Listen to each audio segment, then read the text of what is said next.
Welcome, ladies and gentlemen, to our second episode of Pop Culture Corner Nightly. I know what you're thinking. Right. Jesus Christ, did Jack take this show over too? And the answer is no, I did not. Ty is the host. He will be here. He's just a little delayed. So me and Austin will be filling in today. Austin, say hi. Hi. Now, if Ty doesn't show up, I'm changing it to Jiving with Jack. Yeah, it's gonna be a Jiving with Jack now. No, I'm just kidding. But yeah, welcome guys. We got a really fun show DC panel for you guys today. I know that's what everybody loves, everybody here. So that's why we're here. So we're gonna talk DC all the way from the beginning till now, and we have some fun special guests joining us as well. Yeah, we do. In fact, I think 1, 2, 3, 4, 5. We're already here. So, first we're going to bring in that Juan Carlos. Welcome, Juan Carlos. Hey, now. Into the West. Is his name Paul? Paul, yeah. Paul from Paul. All right. So Carlos. God damn it, yes. Carlos. Say hi. Say hi, Carlos. Hello, everyone. How are you? And then we also have from Into the West, Paul. Hey, Paul, how are you? What it do, baby? How you doing? We're doing pretty good. And we also have from Geek Studios. I don't know if we've ever done 5, but we'll try 5 if that's possible. Oh, there we go. Hello, everybody. We have 5 of us. How are you? I'm good. How are you? You're doing pretty good. Geek Studios. Do we call you anything or just call you Geek Studios? Just call me Geeks. Just call you Geeks. There we go. So we got Geeks. We got Paul from Into the West Comics and that one Carlos. Now, Paul, do you work with Donovan? Correct. Okay, cool. We had him on a show a couple of weeks ago. He's actually really fun. So, as I was saying, Ty is going to be joining us soon, and he's going to swap out with me. He's a bit of a delayed. He runs every show on Pop Culture Corner. So, he's a little bit behind, but he will be here soon. Until then, you're stuck with me, unfortunately, guys. If you're new to the channel, please make sure to like, share, and subscribe. But you know what? Let's get right into it. Let's talk about the DCEU, the current state of the DCEU, and where we go from here. Because the way I look at it, there's 2 visions of the DCEU at this moment. There's the plan that Warner Media already has, which is, Shazam 2, Suicide Squad, The Suicide Squad, Ta-Nehisi Coates' Superman, so on and so forth. And then there's what the other half of the fans want, which is a continuation of the Snyderverse. Where do you think we stand today at the moment? We'll start with you, Paul. It seems like that Warner Brothers doesn't seem to know exactly what direction they want to take things in. It seems like one day it seems likely that they'll restore the Snyderverse in some way, and on other days it seems like they won't at all. And in saying that, I mean, like, there is clearly, like, the Aquaman thing that they announced has been pretty much confirmed that it is part of the Snyderverse. Mm-hmm. And then other things like the Superman stuff, the Batman movie, the Joker sequel, those are not, obviously. And then we're not sure if Black Adam is or Shazam or anything like that. So it just seems like it's not a very clear path as to what we're watching and what pertains to what. And it's confusing for not just people who casually watch it, for people like us. We're like, what should I, like, if I want to just watch this storyline, what should I watch? Right, exactly. Juan, what do you sorry, Carlos, what do you think? Sorry. No, it's okay. All honesty, I think we're deep diving right into the Hamadaverse. I mean, I haven't really seen anything. And then again, I'm a casual fan, so I don't have the inside scoop. I don't know. I don't have any source or anything. But I love the Snyderverse, but I think that ship has sailed, and we got as close as we got with Zack Snyder's Justice League. So now we're gonna have to, like, grit our teeth and hope that some decent movies are made. But I have little faith. I'm very jaded, and I think the Flash, depending on how the Flash is, it's gonna be the final nail in the coffin for what a lot of people want, and kind of like point us in that real dumb direction that WB wanted to take this universe in. How about you, Geek Studios? Where do you think where do you think Warner Brothers stands right now? They don't have a plan. That's what I can see. They just throwing stuff on the wall to see what sticks. The only thing that I'm excited about is Black Adam and the Batman and Suicide Squad. Yeah. Those are the only movies that I'm excited about. And I just Yeah. hope the Snyderverse is restored. Yeah, it's weird. I think like it fell for the longest time. Like I felt like, you know what, with the Ann Sarnoff article and stuff, that I think the Snyderverse was dead, like Carlos was saying. But now that this whole, merger is happening out of nowhere, Warner Media is merging with Discovery Plus, and you have David Zaslav, I hope I'm saying his name right, saying they want to reach out to directors they felt like relationships have been squandered with. All of a sudden, I feel like there's kind of a renewed hope that maybe, because even Zack himself said this when he was interviewed by Tyrone, that with this new merger, who knows what happens next. And I feel like he wants to keep doing it. The fans want him to keep doing it. But right now it's in the hand of whoever will be running the new Discovery Warner. Mhm. Anyone can jump in. I mean, yeah, I'd like to think that, but Yeah. and I do know that Zaslav was saying in that one conference a few weeks ago, that they're interested in, having the staple DC characters at the forefront. And with everything that WB has been doing until this date, they haven't been doing that. They didn't announce anything with Superman, anything with Batman, except for the Elseworlds, and then we had a Wonder Woman 3 announcement right after the flop that was Wonder Woman 84. Yeah. So Wonder Woman 84 was not that bad. I will argue that Wonder Woman I can't 1984 watch it. was way, way, way better than everybody else is talking about. I'll tell you what, it's better than the theatrical cut of Batman vs Superman. I'll put it that way. That's okay. Let's get into it, guys. Easy, by far. No, that is not true. I can say a lot more worse things, but that's not true. Well, I think they're both pretty bad. yeah, they're both pretty bad. Yeah, I would say that at least, I guess, how do I put this? There was more action, and I was more because I didn't like the theatrical version when I saw it in theaters of BVS, but at least there was more. You could argue maybe Wonder Woman 1984 is more of a coherent story. Listen, yesterday Ty tried to tell me that what was it? That the theatrical cut of Batman vs Superman was better than The Dark Knight Rises. If that's not that's just plain okay. Like we can all have opinions. That's just wrong. That's just plain wrong. Like, well, I have my issues with BVS. With The Dark Knight Rises. I just say it was kind of a step down from the second film, but I wouldn't say it's better than the theatrical cut of BVS. You wouldn't say Dark Knight Rises is better than the theatrical cut of BVS? Oh yeah, I would. I still have my issues with it. Okay. You know what? Let's start with that movie because I feel like things started to derail in March of 2016 when this movie came out because it was not the version that Zack wanted. It was 2.5 hours. It got destroyed by critics and fans were hating on it. It had a great opening weekend, and didn't touch $1 billion. Now you and I were talking about this yesterday. That look, this movie. Made a lot of money, but it didn't hit that $1 billion mark. But I feel like this is where the problem started. That Rotten Tomato score and the audience is just freaking out about this movie. Yes. It was not, and I think rightfully so. I was lucky enough, I saw the movie like 2 weeks before it came out in theaters. And so it was so weird. I talked about it. Like, I remember walking out of that theater, right? And like, it's probably one of the first times in a movie, like, I started conversations with strangers, like, walking out, because we were all talking about, like, that was probably one of the worst butchered comic book movies we've ever seen. Wow. The theatrical cut, for sure. It was absolutely horrendous. And that last act, for me, of the theatrical cut is almost unwatchable. You think the ultimate version of that movie is that much different?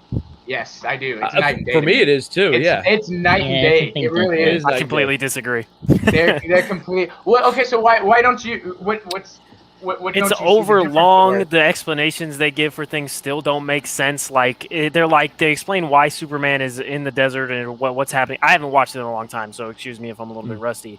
But the idea that Superman could be framed for someone being a bunch of people being shot, and they light him on fire and stuff. But it's like, it just that doesn't do it for me in that area of that movie. It doesn't make a difference. That's not even the biggest problem with that movie. The biggest problem with that movie is there's decision making by the characters in the movies that just makes no sense, and there's like it's mind-numbingly annoying for me to watch that movie in any capacity.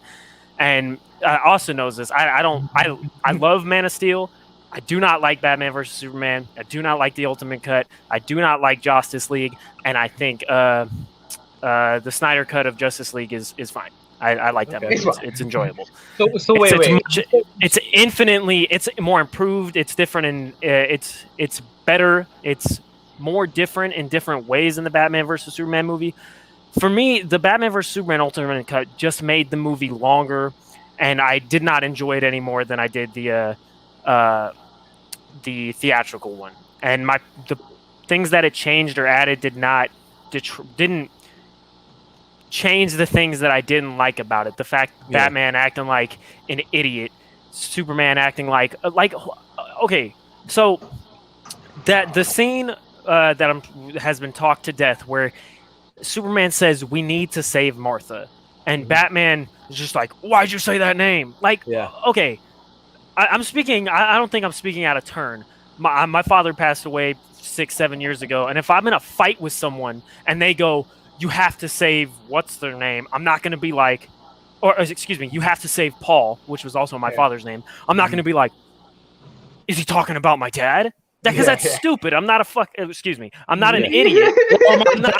We use bad words. I'm not an idiot. I'm not going to be like, oh, this guy is talking about my deceased father or deceased mother in this point. And then Superman, if he's trying to get across a point to Batman that, hey, he had so many opportunities to just stop in that fight and say, he's like, you got to listen to me. You got to listen to me. Bro, just say Lex Luthor is manipulating us. Never once does he even try to say anything like that. He's just vaguely like, Batman, you need to stop. I will admit it's contrived because he's like speaking slowly as he's approaching. Like, wait, you don't understand. It's like, just dude, spit you can it just out. stay it in the air and just say. But to be devil's advocate, I could also argue that maybe Superman was contemplating killing him because in order to save his mother. Maybe he didn't want to, but he's like, crap, I think I might have to kill this dude to save my mother. And then, what was I gonna say? Sorry, I'm like ranting. No, I interrupted you. Sorry. I love it.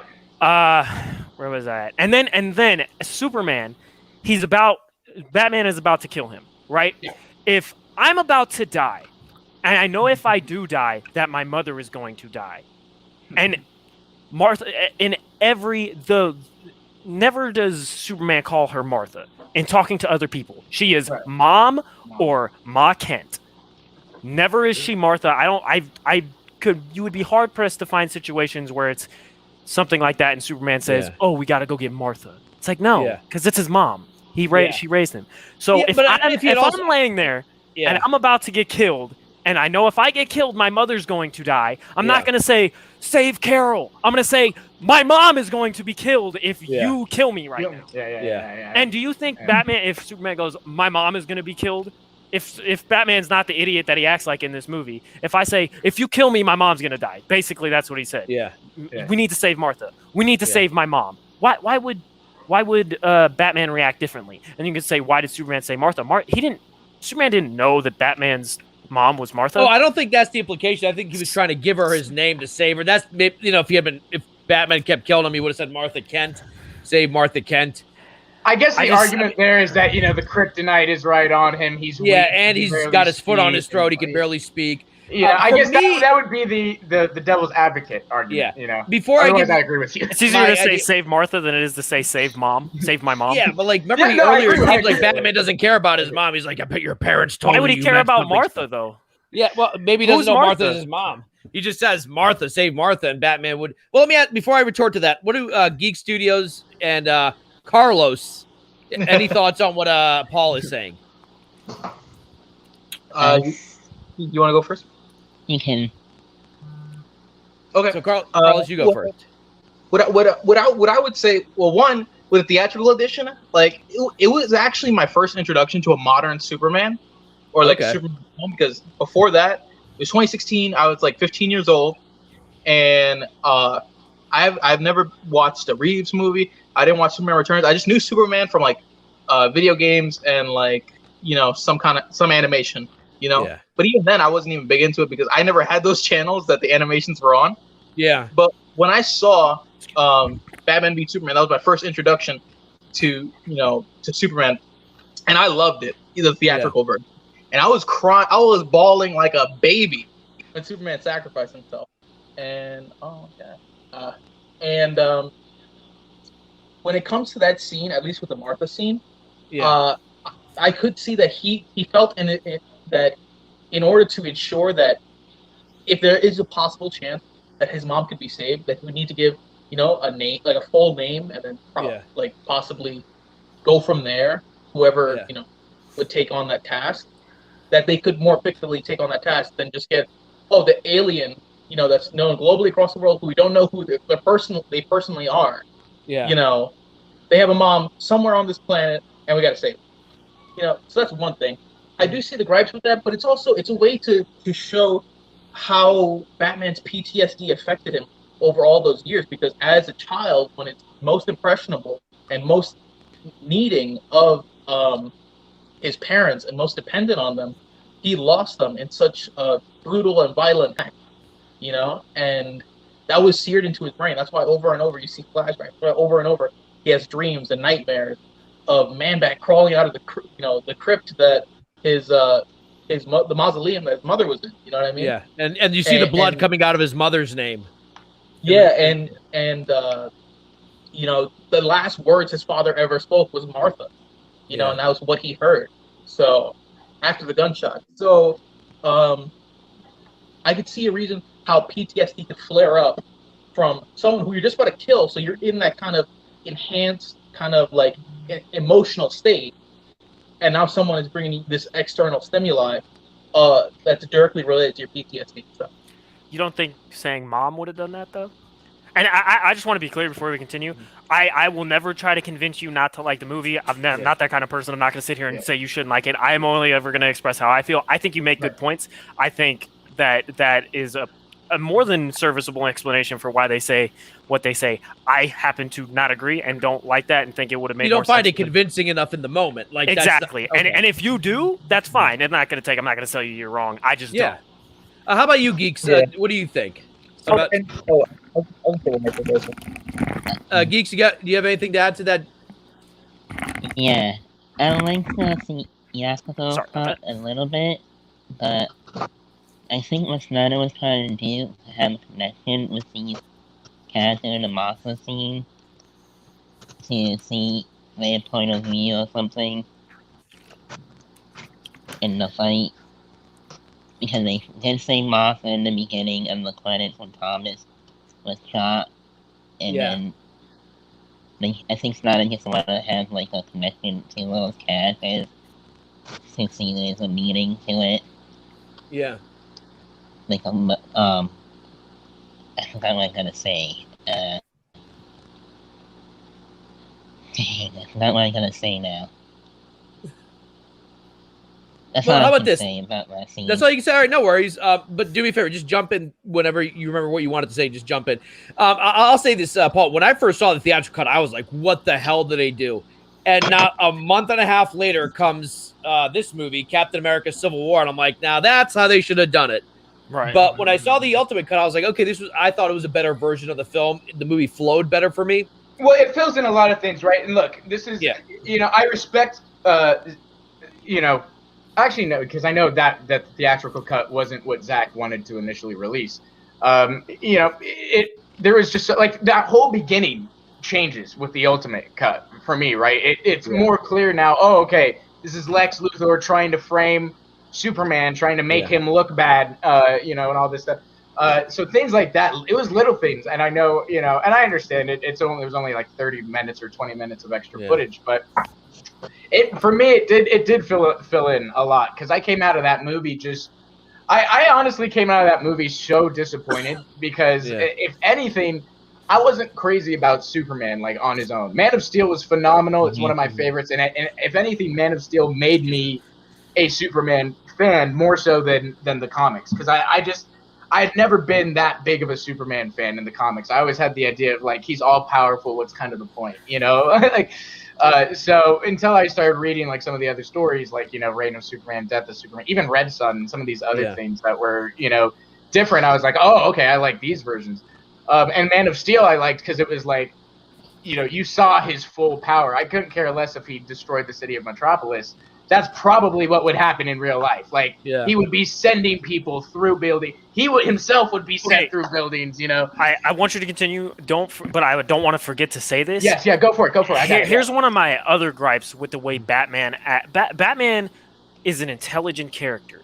He is great at inference. Hence, the greatest detective in the world. Yeah. So he sees a person of equal power come down from space fighting Superman. What as me watching the movie, I'm able to figure it out. Batman's supposed to be a smart guy. He figures it out. You can say he's like emotional or this, but he's like driven to the point where he wants to kill this guy well into his career as Batman, where he should be firmly like, I know who I am, I know what I'm about.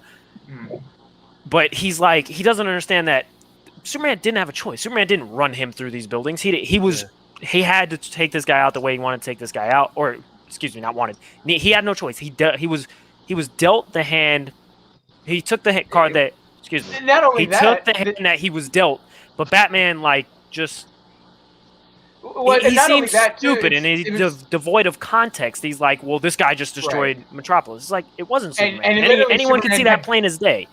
He just got there too. Like he's just learning his powers. Yeah. He's just figuring stuff out. And that's very obvious throughout Man of Steel, right? Even that moment when Zod adapts to our atmosphere and he starts to figure out, that he can do all that stuff too.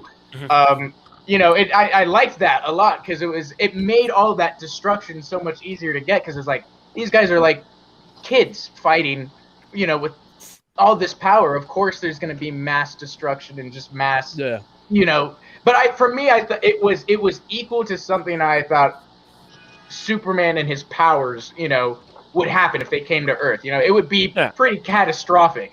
All of that. I mean, even if he just free fell from, 500 feet, that crashing to the ground is going to start a ripple. So I enjoyed Man of Steel for that. And then when it came to Batman versus Superman, I actually was okay with him killing and like him being all pissed off and angry. I knew it wasn't like a direct adaptation of Dark Knight Returns, but I knew that's where he was getting it from. So I was cool. I think for me the biggest part was about halfway through the movie they start trying to fit like 10 different comic storylines into it, besides the Dark Knight Returns, which was already kind of focused. Then it starts trying to put in the death of Superman. It starts putting in Arkham Asylum and the bits of the Long Halloween, and then it starts going it was just absolutely ridiculous. All these storylines that was like are so good, like on their own with their own full stories, to them, that I kind of felt like he was just taking, his favorite moments from all his comics and just threw it into putting them together. Yeah. So to touch on what Paul was saying, and Carlos, I want to hear what you have to say. For me, in hindsight, I understand what they're trying to do with Batman, because you're saying, okay, he's been through all this stuff. He should be firmer in where he is. I think what Zack was trying to do is like, what if this Batman lost it? And again, I remember seeing BVS, I was like, there should have been a Batman movie before this to show what happened to this guy. Because the idea is that he's not, I would argue that he's not even Batman in Batman v Superman. He's Batman in Justice League. That's Batman. But he's not Batman in this movie because he kills, because he's lost hope and faith. 2 words that he uses in Zack Snyder's Justice League. That this is a guy that I would argue that from the beginning of the movie, when he sees the fight happening, begins to feel fear again. And I think too, it was a big shock for people, right? Like you said, they were literally just thrown a Batman who, unless you're familiar with the comics and like there's all these different storylines that he has and all that, and Death of Robin and all that, unless you're familiar, mainstream audiences were like, who the heck is this guy? It's just like we know that Robin got killed. Yeah, you've never seen this version. You're watching a Robin suit. First of all, you're not even sure it's a Robin suit. You just see a suit that says, because someone told me who's not familiar with the comics, like, was that a Batman suit that said, haha, the joke's on you? I was like, no, it's Robin. They're like, oh, wait, Robin's in this universe? So, like, we as comic book fans, we knew what that was a reference to. So we can understand, because there are parts of Ben Affleck's Batman says, 20 years in Gotham, who stayed good? We're criminals. Like, he's kind of lost it a little bit. Yeah. And the reason he's so easily manipulated, and I think this comes down to something that connects with Lex Luthor's motivation, also that they're both kind of see a man with too much power and they're afraid of it. Because this isn't a Batman who grew up or was Batman most of his career with a Green Lantern or a Martian Manhunter. I say this all the time, right? In that Zack was very much of the idea of like, this is gods versus man. Like his Snyderverse, right? Was like gods versus man. And so that was going to be his big thing, very much like Injustice type themes, Yeah. And I like that. I even that, I actually like that whole scene with Lex where he's talking, about, the god of the sky and the bat of Gotham or whatever, they're going to fight. And I liked all those analogies and where he was going with that. I think it's just, like you said, to introduce that Batman so quick and so shockingly with absolutely no background, no information, no nothing was, I think, to the audience, pretty surprising.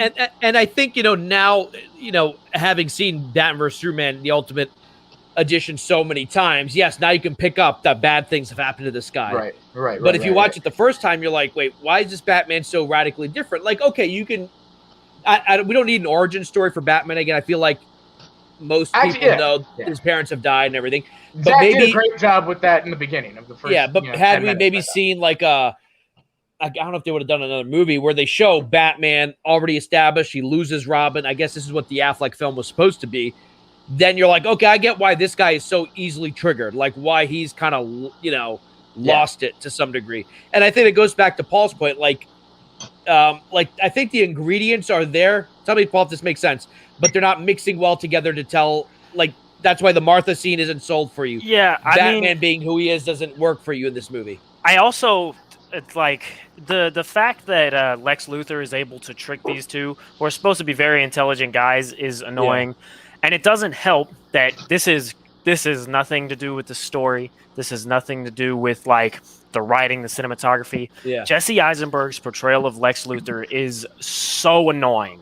It's one of the most annoying portrayals of a character I've ever seen. It annoyed me more than Jared Leto in Suicide Squad as the Joker. I would be hard-pressed to tell you that I've watched a movie and was more annoyed by a character than Jesse Eisenberg's character. So for me, it's become one of those things that I agreed with you, and then I found out that is based on an actual comic version of the character. Yeah, that's what I was surprised. Yeah. And I was like, oh, and like he basically did exactly that out of the comics, even to the long hair and everything. And I was like, I feel like I can dislike something anymore. That's from the I dislike it, but there's a reason that version of Lex Luthor in the comics is not the version that sticks because it's annoying. It's something that comic readers find annoying and don't enjoy. And he was written like he was the writer Max Landis, and it was so incredibly annoying for me. I hated the portrayal. There's what's it called? During the death of Superman, the Lex Luthor that is in that story, who doesn't have much to do with the story, by the way. Yeah, he doesn't have. Yeah. Right, he's at that time he is the son of or the clone of the real Lex Luthor, and he's Alexander Luthor Jr. He's the clone. And I think he might be the president at that point. I don't know. It's been a while since I've read that comic. Yeah. And he's like dating Supergirl, but Supergirl's not really Supergirl. She's some kind of point being, there's and that comic has its issues. That part of that comic in particular is weird and doesn't need to be in it. But regardless of whether it's from, and now if it's from a comic book, that doesn't mean I'm gonna automatically enjoy it. That doesn't mean. But the portrayal of Jesse Eisenberg was so annoying that even in the moments that did make sense, it was just annoying to watch him. And then a lot of people who love the Snyderverse. And then when they talk to people who don't, they will tell you, "Oh, you just didn't get it." Right, but I did get it. I just didn't think it was as compelling as you do. Right. I don't think, and I can understand that. And some of the Snyder fans, I'll have to admit, have been very sometimes toxic. He Yeah. used the word like attacking people who don't like it. I'd rather like have a Well, I conversation separate and him. You have explain the- to you- you why I think it's a good movie. Because I'll be honest with you, Paul, I was right with you for like the first year of that movie. I was like, oh my God, what did he do? Geeks, did you say something? I'm sorry. I thought I heard you say something. I like Jesse Eisenberg in the solo viewing. That he's kind of like the Mark Zuckerberg of that universe. Mhm. I thought that's Mark kind of Zuckerberg, vibe. yeah. And I like how he twists Batman and Superman. And I think his plans work in the way he portrayed the character. So it was interesting and different. Yeah, I mean, I don't blame Jesse Eisenberg like for the acting because I think that's what Zack wanted. Like you're right, Yeah. Mark Zuckerberg, kind of like a tech geek, more like Mark Zuckerberg or whoever the guy who owns Twitter, Jack Dorsey, like one of those guys. Less Donald Trump, for lack of another example, like someone who's like an old school businessman who does whatever he wants. Mhm. But let me ask you this: do you guys think that Warner Brothers, because it seems like after that movie came out, they're like, okay, we need to change directions with Suicide Squad. We got to change directions with Justice League. Do you think they overreacted or they should have? I mean, in hindsight, we've actually seen Zack Snyder's Justice League. But do you think Warner Brothers was wrong to suddenly want to make changes after the negative reaction? No. A movie starring the two biggest superheroes the two oldest and the two biggest superheroes in the history of time did not. Would it make 600,000 at the box office? 800 million, but I always make excuse me. Yeah, That's what I meant. That is what I meant. 600 million, not 600,000. I misspoke. But it's 800 million. Yeah. There's no way that movie should have only made 800. Not crossed it. Yeah, I agree. Unreal. So to blame Warner Brothers to go, whoa, we want to have a little more control this time because people freaked out last time. To act like you can't understand why Warner Brothers did what they did is you're just being biased. Yeah. And let's be honest. Straight up, Zack has come out and said, "I understand why they did what they did." Yeah. Zack has just said it was just too much. They went way too far. And I agree with that too. By some point, they took over the movie completely. Mm-hmm. But he's even Zack in an interview, I remember him saying, like, understandably, after the reception of the first one, they were a little more watchful of what Justice League. It just got to a point where, they were sending in executives to literally do things behind his back and stuff. Yeah, I mean, we actually worked on a little documentary trying to chronicle the timeline of events, and I wrote it, and Ty produced it.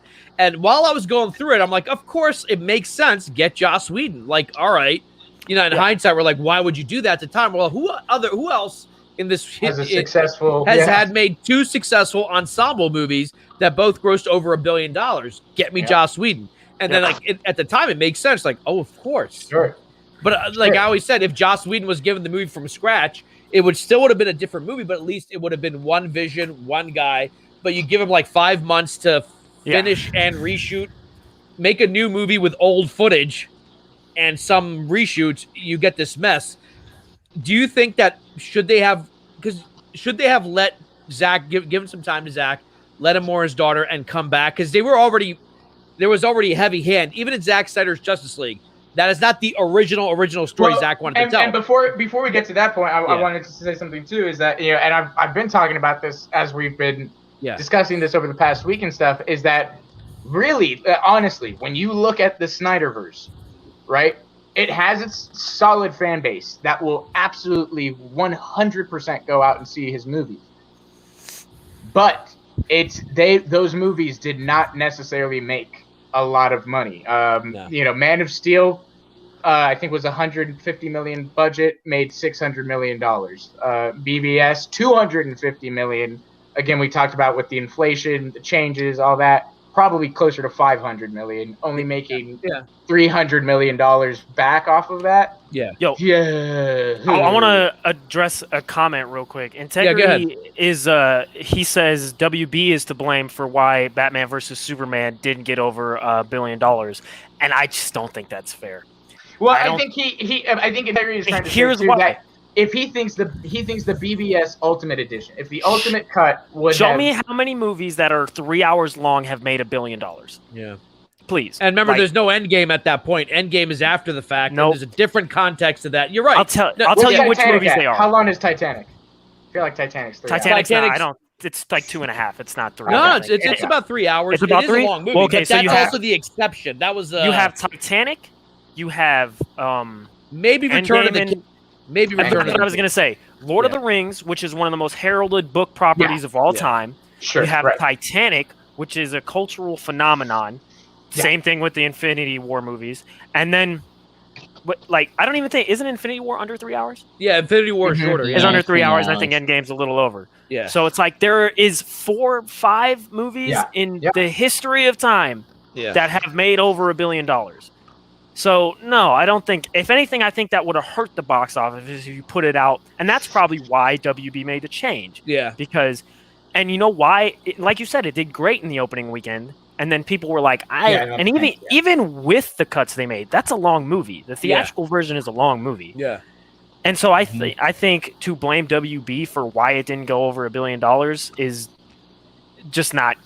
It's just not factual. Like, You know what? I don't. You know what? I'd argue that. Because okay, look, like you said, these are the two biggest, two of the biggest IP characters out there.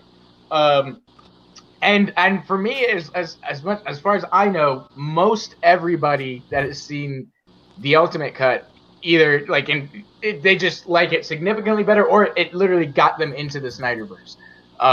So, and it's only 3 hours and 2 minutes. I think it could have been one of those that it again, like, I'll be honest, what they do to fix in the first opening act, just to explain that it's Lex setting up Superman, because I was so confused for like 45 minutes into that, and once I understood, oh my God, it was Lex trying to, I did feel like, okay, this movie's a lot, smarter. It just didn't come across as that, because I thought that's a great idea, because I think you're right, Paul. It's weird, right, that Lex would manipulate these two really smart heroes, but I thought, if anything, that was a good way to do it, right?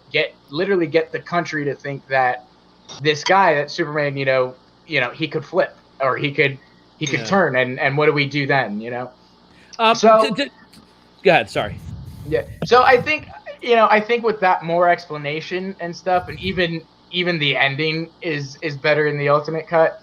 I honestly think that it's enough that it would have saved some of those bad reviews from the second weekend. Yeah, and so I wanted to jump on that. Continue. I'm not saying it would have been like a 90% on Rotten Tomatoes, but I think it probably would have gotten a similar score to Watchmen, like maybe in the 60s or even in the 50s, like Man of Steel did. I think number one. Number two, I'm not saying it would have hit $1 billion, but I think it would have done better. I think that the word of mouth, you have said that you didn't think the Ultimate Edition was that much better, but I think the consensus has been a lot of times, even with people who still have issues with it, will say, okay, the Ultimate Edition was a little bit better. And that, just based on that, I would have think it might have made it maybe 150, 120 more. We also have the benefit of hindsight, though. Yeah, that is true. We go, oh, this movie, because I do agree. I do think the Ultimate Edition is better. I don't think it makes it a good movie, in my opinion. Yeah. But it is better. But without that benefit of hindsight to say, oh, this was better, it would have done better. That's hard to say. Yeah, that's someone true. would have watched it then and then go, oh, well, this is this much longer, and it's still just an all right movie. Yeah. I mean, I think the same thing could have happened. Let's say the tragedy in Zack's family doesn't happen. He releases his version of Justice League. I think you might have had a similar effect because, look, until you saw the theatrical version of Justice League in theaters, you didn't know what the movie was going to be. We didn't know how much of it had been changed. Exactly. And the movie still had a weak box office opening because I think people were really upset with BVS theatrically that they weren't going to go see Zack Snyder's Justice League, even if it had been released as he had intended it. Let's say he makes a 3-hour version or whatever. To Integrity, so what we're trying to say is, so here's the thing. When Integrity kept saying, like, The Dark Knight, made $1 billion. However, Batman Begins was well-received. Before Return of the King, Two Towers and Fellowship of the Ring are well-received. Before Endgame, Infinity War is well-received. You have a good track record. The reason those movies made so well is because Titanic is the anomaly. Like, that was the movie that was a cultural phenomenon, and it was the first movie, by the way, to make $1 billion. It was that rare. Yeah. And I would say Man of Steel was well received, Yeah. But it was that controversy at the end that everybody had issues with. Paul, someone says you look like Ben Affleck. I was I got a Scott Eastwood vibe. I got a Scott Eastwood vibe. Right. Hey, real quick, also before we move on, guys, shout out to everybody in the chat. Thank you guys so much for joining us and for engaging with us. Make sure and let everybody know if you have friends or anybody that enjoy DC stuff, this is the place to be tonight. Yeah, make sure to like, share, subscribe, join our channel, and what's up, Integrity? Say something. Yeah, they're hiding their faces. That might not even be them. They might be getting robbed right now. This is someone like it's imposters. Imposters. Guys, what are your thoughts? Oh, there we go. Finally. Hey, look at that sexy boy. Here we go. There it is. It was actually dinner. Okay, you can eat. Nice, you're allowed to eat. We will allow it. Yeah, Jack's in charge today. Ty won't get mad at you for eating. It's okay. But okay, so Ty's not here. Do whatever you guys want. To hit more on what Integrity's talking about, this is an argument that could go around in circles. There's no way to prove one of us right. So I understand what you're saying, Integrity. It is a better movie, and it may have helped with the box office in the long run. But the history of movies that are 3 hours long does not lend credence to that idea.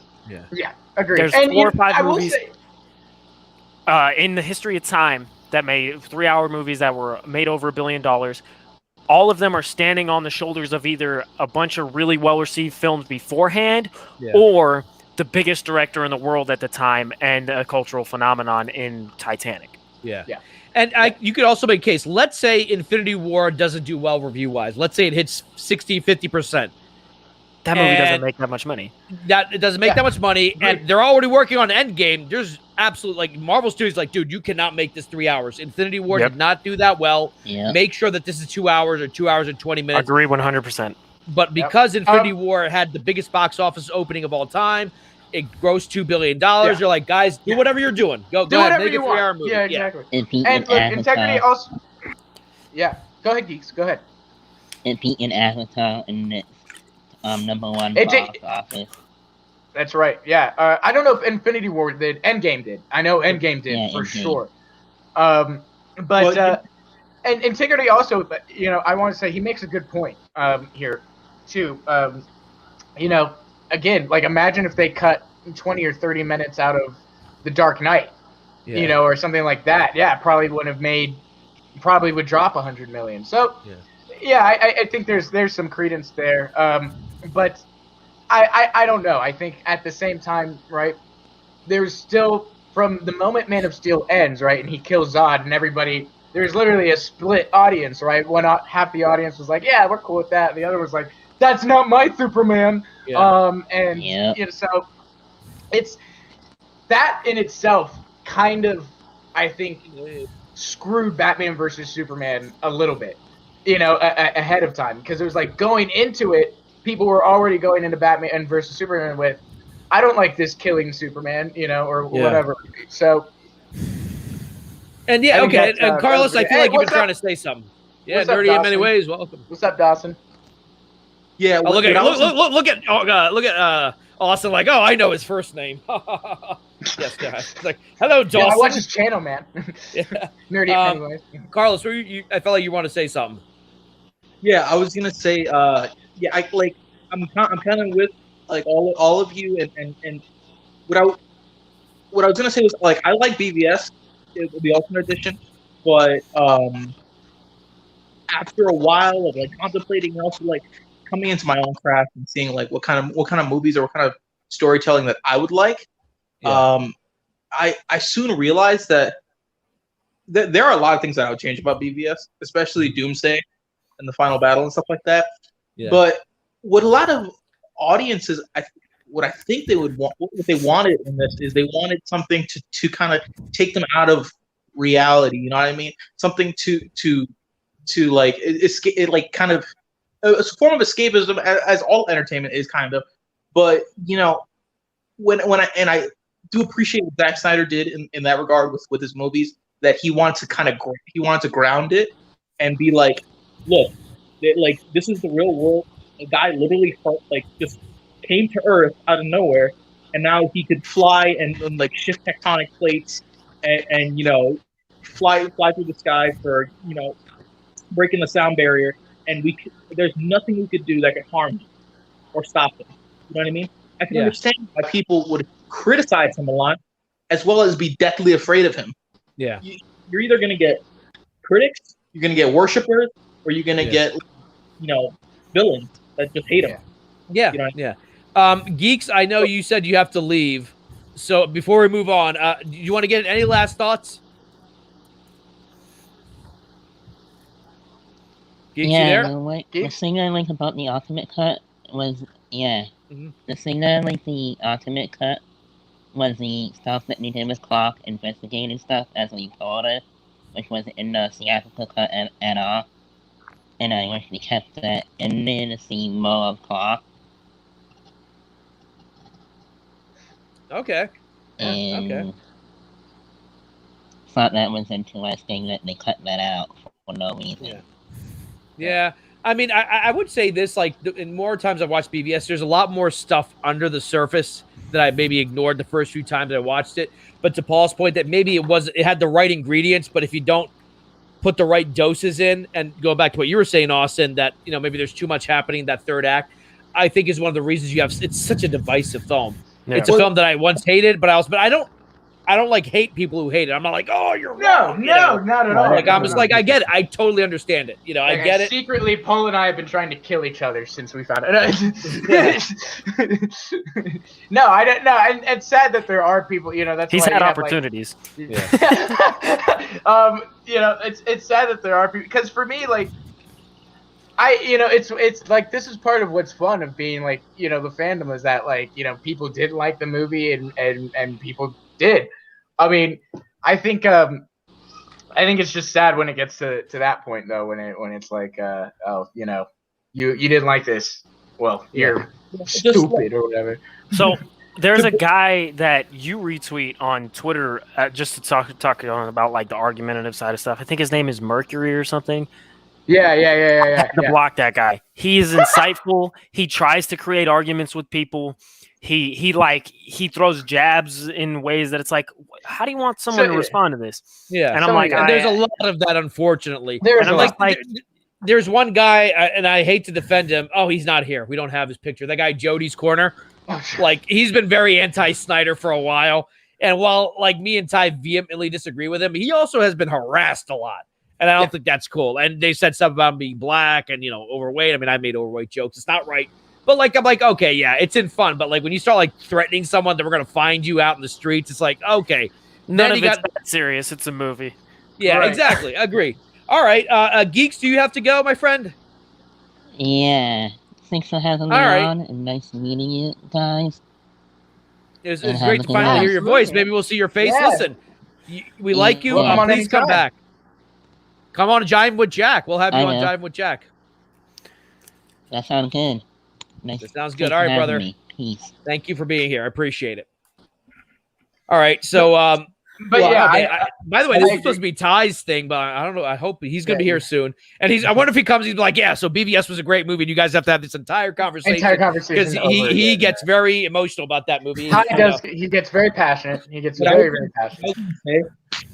Also, just to, like, tie it all up with WB, is that when they were thinking of starting this, like, cinematic universe, they wanted to go to Nolan. Yeah, that's 100% correct. Yeah, right. Because the Nolan films blew it out of the water. Everybody loved The Dark Knight. It was critically acclaimed, and they were looking to Nolan. Like, when The Dark Knight Rises, I guess the production was winding down because I think it was still in production at that point, I believe. Yeah. And they were like, we want to make this a full-fledged universe and stuff like that. Yeah. But Nolan is not that kind of guy. Yeah. Well, and not only that, Nolan had explained that because, and Snyder said too, that there were talks that there was small discussions, of them continuing it with Christian Bale.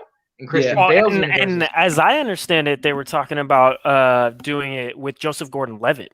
Oh, exactly, with Gordon-Levitt continuing as Batman. Yes, it's just the universe that Nolan set up. It was, it was so grounded in realism. It's like to say Superman shows up, I don't think it wouldn't have fit. It wouldn't have fit in the Christopher Nolan universe because I agree.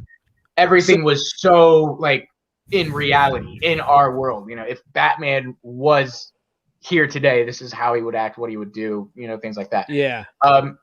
So I agree, but I think most people forget that these guys that love Christopher Nolan and rave over everything Christopher Nolan does, and then they come out and crapped on Man of Steel. Well, he straight up wrote that movie with David. He wrote that like, movie. Yeah, straight up, that script is from him. Yeah, I actually really enjoy Man of Steel, and people will try to pigeonhole me when I have conversations like this. They're like, "Oh, you just hate Snyder." Right. Yeah. Actually, I love Dawn of the Dead. I love Man of Steel. I love Watchmen, even regardless of the changes he's made to the story. I think it worked. I loved that movie. I really enjoyed the Guardians of the Galaxy whole movie isn't even that bad. Yeah, that's actually pretty good. I like parts of the only movie up until Batman versus Superman. The only movie of his that I did not like was Sucker Punch. That's a bad movie. The internet has started this weird push for you don't want to watch that. Please stop it. Just don't. And people have this tendency to just support and say something is good because it's somebody they like. And I'm that's true. Fanboyism. It's frustrating, and I'm like, whatever. But I'm not that person. I've never been that person. Yeah. And I love Man of Steel. And the other movies have retroactively made me dislike it a little bit because I was of the mindset. Austin will tell you, I'm as close to a purist as it gets. But if you give me a good reason, or at least the film is good enough to where I can okay, it's whatever. Like in the Batman trilogy, or excuse me, the Dark Knight trilogy, Batman definitely kills people. It's not malicious. It's kind of incidental. He needs to stop this bomb from getting somewhere, so he shoots it. If the car falls and Talia dies, he needs to get out of the cave with all the ninjas. He throws the thing. He doesn't kill them, but it blows up and kills a few of them. And it's a great movie, and it works, and it's fine. And to the point, my point with Man of Steel, I thought at the end, he's a young Superman. He has no idea how to handle this. This guy is so powerful. He's about to kill this family. He thinks on a dime and he kills him. Yeah. And I was like, okay, let's build from that. Let's build on his character from that. Let's go. When he gets in a situation like that, the next time he goes, I don't need to do this. There's a different way. I can go about this in a smarter way. This, that, and the other thing. But they didn't. Superman, you guys could let me know if you could disagree with me on this. Mm-hmm, yeah. But Superman, from Man of Steel to the end of Batman vs Superman, even kind of, he has a little bit of more of an arc in Justice League, kind of forced, but a little more of an arc. Yeah. But he has no arc. He doesn't change. He's the same kind of mopey guy that he was. He's sad because people don't like him, and he doesn't he has no kind of redeeming qualities in that he's learning lessons. He's just kind of this super powerful guy that's fumbling through life. And I just didn't find that to be very interesting. And I didn't think that was a very interesting use of dealing with the hard decision he had to make to kill Zod. Yeah.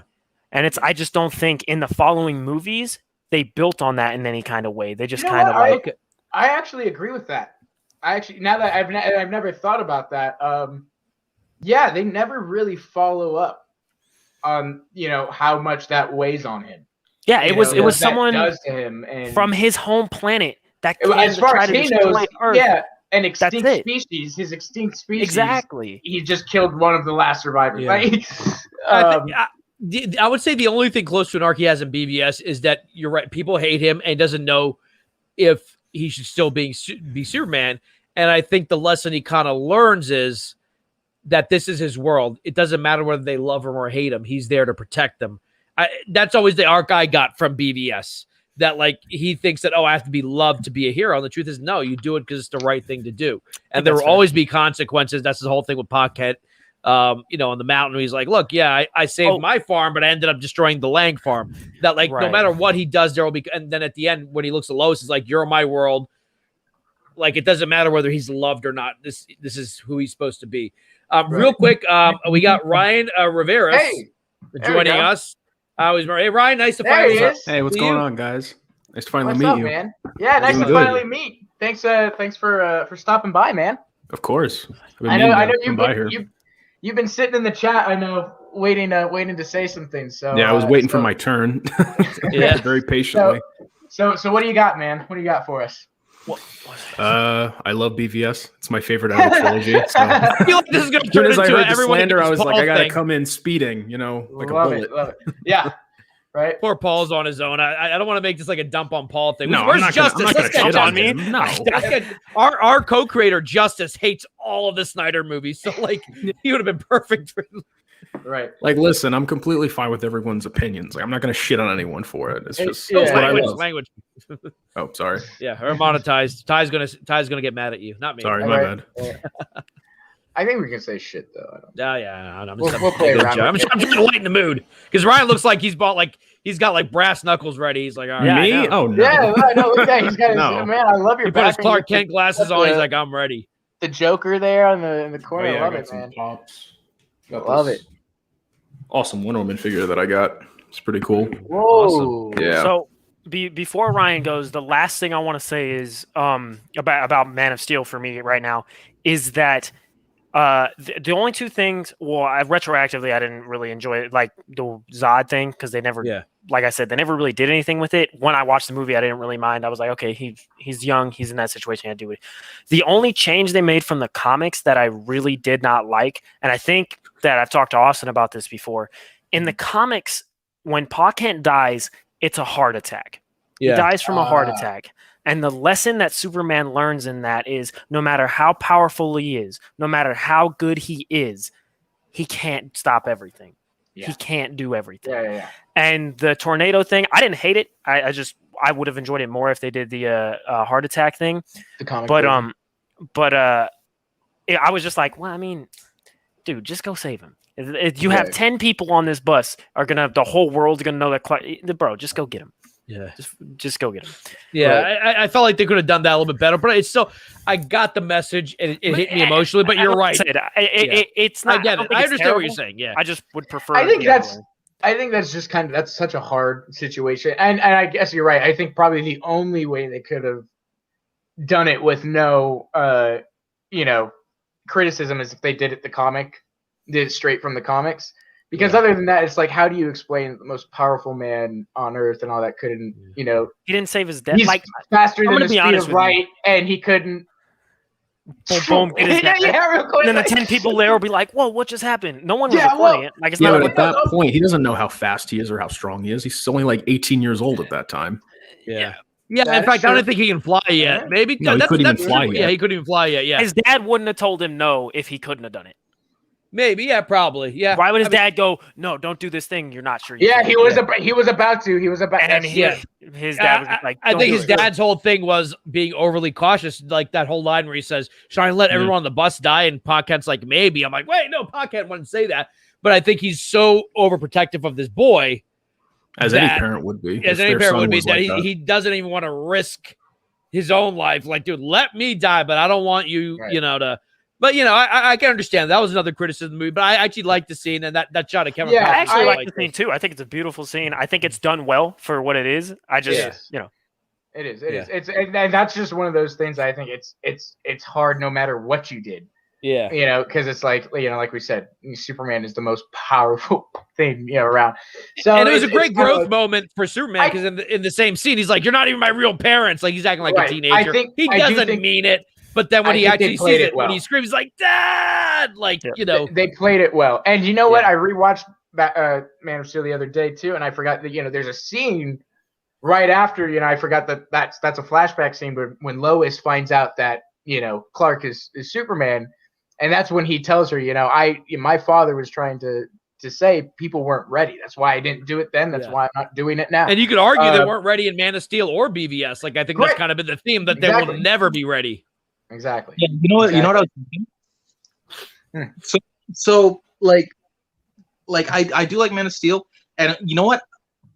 Like I know before people might think of me like a Snyder fanboy, and that I love every part of Man of Steel and BVS. Yeah. But I completely get why people have problem with the tornado scene. Yeah. And then I do get with the kind of rationale that Zack Snyder had in terms of putting that scene in, but it just further solidifies a point that was already made earlier before.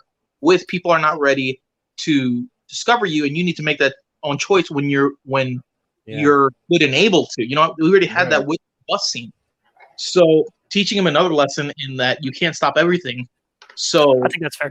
Kind of don't busy yourself with work, and don't busy yourself with superheroing to actually lose time with the ones you cherish the most. You know. Yeah. So I can understand that why people would want the heart attack, and frankly, I would want the heart attack. You know, over. Yeah, you think? I think. Well, I'm gonna have a hot take here. I prefer the tornado. I'm sorry, I just do. Yeah, fine. I think a tornado it's an opinion. more emotionally. Yeah. Yeah. So, but to touch on like the emotionalness of it, there's a couple of times where Paul Kent dies in the comics, so the heart attack happens a couple different times, just like every comic book origin. And in some comics, he's still alive, isn't he? It depends. DC is rebooting every 5 years. But so in Superman Brainiac, story written by Jeff Johns, I think Richard Donner did Last Son, or with Jeff Johns, so he wasn't involved in that. But Superman sets out to find Brainiac. It ends up being a bad idea. His whole world's about to get destroyed from Brainiac again. Brainiac's going to destroy Earth the same way he destroyed Krypton. And he's on his knees in front of Brainiac, and Brainiac's like, you tried the wrong guy. Like, you just got another planet killed. Thank you for finding me and dragging me to Earth. Thank you. And in that moment, because in the comics, Superman can like sense, just like Lois Lane in the movie, he can kind of sense like the heartbeats around the world, focusing on the heartbeats of his family and his loved ones. And I'm getting choked up just thinking about it. He feels his father's go out. He just has a heart attack. Just happens to happen at the same time. He has a heart attack in the farm and falls to the ground. And that's Superman's moment where he's like, no, I am not. I just lost another family member. I am not losing this planet too. And then he just beats the crap out of Brainiac. And it's one of like the most rousing moments I've ever read in a comic. And it's so good. You know, I just want to say this real quick about the 78 or 79 film.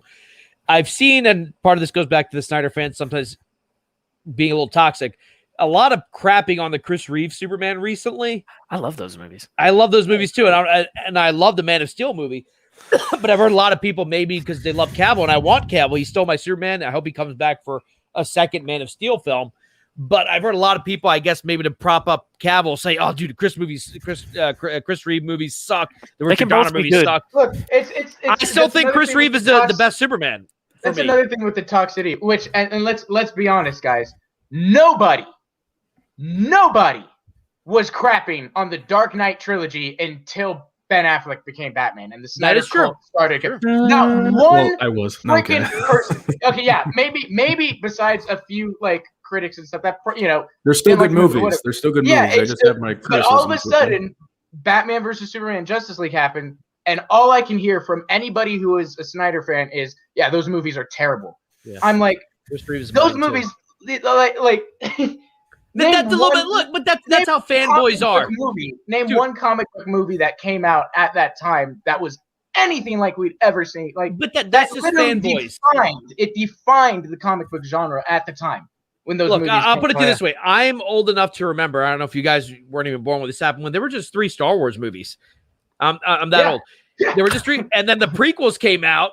And everyone's like, dude, F George Lucas. What the hell is he doing, you son of a this, that, and the other? Then it goes to Disney, and they make the Kathleen Kennedy ones and the J.J. Abrams ones. You're like, dude, George Lucas was so great, man. He should have made the sequels. They would have been great. The prequels were amazing. And on and on and on. It's like, that's just fanboys. You know, Affleck said, I guarantee you in about 2 years when we see the Robert Pattinson Batman, fans are going to be saying, dude, Batfleck sucked, dude. He's such a horrible choice.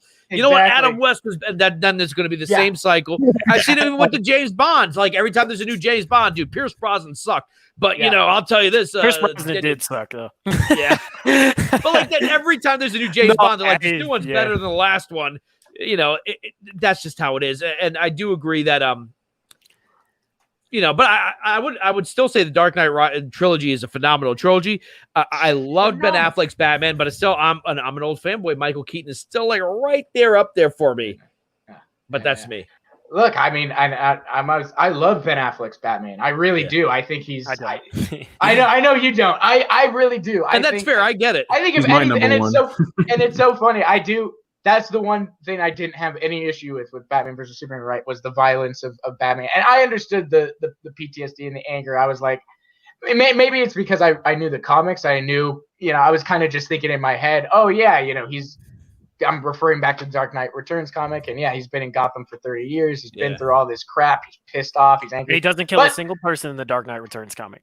I argue that he does. Who did he kill? But I don't think the mutant when he's like shot in the head. He doesn't kill him. You see him fire a bullet, sure? but then in the next rubber panel, bullets, the rubber bullets. I'm talking about when he's trying to save the infant child. And he's like, "I believe you." He's like, believe "I'll you." kill her." Are you talking about? Are you talking? Whoa! Are you talking about the animation? Because it's played differently in the animated. I'm talking about the comic.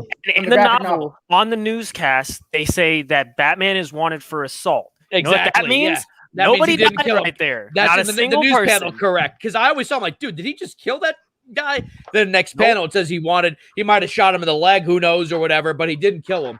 And I don't know the way it was drawn, it looked awfully. Yeah, you know, but then you got to read the next panel. Specifically said in the next panel that he didn't kill her or kill anybody. So can I just say something real quick? Look back on that. I'm literally flipping through Dark Knight Returns right now. Real quick, a lot of people are saying that Golden Age Batman killed. He did for like a year and a half. I mean, in Golden Age Batman, I think Alfred wasn't even his butler. His name was Alfred something else. He was a dude who would chase him, and like he was like his own personal paparazzi. There was a lot of things in Golden Age Batman that I wouldn't necessarily say, because he killed in like those first year or so. That's for me. If Batman kills like one person and like he kills Darkseid, Darkseid's a living, breathing human being. He killed parademons. He'll kill. Well, parademons are kind of like insects. So, but if Batman kills somebody, like I said earlier, I'm not like gonna have a breakdown if in the new Robert Pattinson one he kills somebody. It's not about that. It's about how callously and egregiously he's just blowing these dudes in cars up and doing all this other stuff. And he's like, it directly goes against the idea that he's so against gun violence and this, that, and the other thing. When he's just blowing. Snyder wasn't the first person to do it. I love the Michael Keaton Batman, dude. He blows up a factory full of Joker. Yeah, exactly. He's a psychopath in those movies. Doesn't try to shy away from I hate that. I hate that argument that that comes out that it's like, because there are people that are like, oh, Batman kills somebody, it literally absolutely just takes away and destroys the whole character because it's all. But I don't know. I moved past that. I think Batman is more than the whole like I don't kill people rule that people have. But that is in the comics. It is pretty central to him. It's like there. Really, it is. It's there, but it's not like an aspect. Even in the comics, who he is. Yeah. Even in the comics, if he ain't killing these people, he is putting them in a wheelchair for the rest of their freaking lives. That's how comic books are, right? Because if you watch movies, you think you get punched in the face, you can get back up. Obviously, but Batman, if he were real, if you would beat up someone that badly, they would be destroyed. But guys, real quick, a little bit of a transition. TY is here. This is his show. He is here. So I'm going to duck out, and you guys can argue BBS with him all over again. Cool. I'm sorry. All right, guys, real quick. I want to thank all of you guys. I'm heading out, and Tyler's heading back in. All right, guys. What happened? Oh, I thought you were about to say something. I think I'm not sure if Ty is ready just yet. Is he? Oh, okay. Let me see. He's not ready just yet. Oh, he's not ready just yet. So sorry. Go ahead. But like in reality, yes. Like every time you and again, look, boxing. Look how messed up boxers get. They're wearing gloves. And a lot of times we think that if you beat the crap out of someone, they can get back. And the way, Speaking of boxing, guys, if you watch Into the West every week, you'll see a new scar on Paul's face every Thursday. It's really fun. I get punched and kicked in the face on a regular basis. Okay, so Paul, you would probably better. So like in movies when they show someone like beating the absolute crap out of someone, and they walk up with like a small bruised cheek. It's not like that at all. You're right. Batman could kill you by beating you up. People have died from being in fights and get viciously. You're right. You put in a wheelchair, but a single good punch will kill someone. Kill someone, yeah. And of course, you watch movies where you fall 50 feet, you get up, you're like, oh, my back hurts, and then you're running in the next second. Same thing with gunshot wounds. Guy gets shot in the leg and survives. That's like sort of the movie, kind of rules up. If you get shot in the leg, you survive. Well, actually, no, you could pretty much die if you get shot in the leg. But yeah, within the him not killing thing, I will admit I'm not going to try. Even though I love the Ben Affleck Batman, I'm not going to deny and be like, that in the Golden Age he killed. There was a lot of stuff in the Golden Age he did. I can point you to the goofy stuff he did in the '60s that I hated because of the comic codes that I hated. I can't be like, well, I need to see more of that now. I need to see Batman dancing. So exactly. One of my I agree favorite with TW real quick too. You know what you're saying here, TW. I 100% agree. I don't think I think it doesn't take away from anything if he does kill or anything. But I know for some people they like hold dear to that phrase that Batman does not kill. Yeah. So there's he's more about the principle of the thing and the idea behind it. So there's a panel. It's in Batman War on Crime. I think the art is Alex Ross, and I believe it's written by Paul Dini. I could be a little bit off on No, that. you're right. It's Paul Dini. One of my favorite Batman moment of all time is when the kid that's in it, he's pointing a gun at Batman and he's gonna shoot him. And earlier in the comic, this kid's parents have died in a similar way to what Bruce's. I'm gonna get choked up talking about it because that's how much. No. And he's like, good. he's the kid is pointing the gun at him, and Batman doesn't just take. Batman can take the kid down, take the gun, and then just throw him in jail. But he's trying to get this kid to somewhere where he doesn't have to resort to this and doesn't have to live this life. And he tells the kid, he says, "You don't have to do this. Put the gun away. Don't be what took our families from us." Yeah. And the kid collapses into Batman's arms. And that's what Batman is about. Yeah. And to point out that, I know this is from the video games, but in the Arkham City game, Joker he's got this thing that's going to kill him, and he's dying from it. And Batman's like, despite what's happened, if I still had the cure, I would have saved you. He would have let himself die. Batman would have let himself die to save him. And you could argue maybe that's a flaw because Integrity's saying, well, he's stupid for not killing the Joker. And I'm like, maybe that's his flaw. He can't become that guy that killed his parents, even if it means he saves 100 more people. Maybe that's unless his it's the killing joke and it insinuates that maybe he did kill him. He did. Maybe he didn't. That's the beauty of the killing joke. To be fully that's honest. But guys, Daddy's here. Daddy's arrived. Daddy's here. What's going on? Hi. Can you guys hear me? Yeah, we can hear you. Papa. I usually don't use this. I usually don't use USB microphones anymore, and I had to switch all of the settings. And all right, Jack, get the hell out of here. All right, I'm in now, guys. All right, thank you so much. Thanks. Hey, appreciate it. If anyone's seen Justice, please call our tip line at 978-702-6583. So where were we? Where were we? What's going on?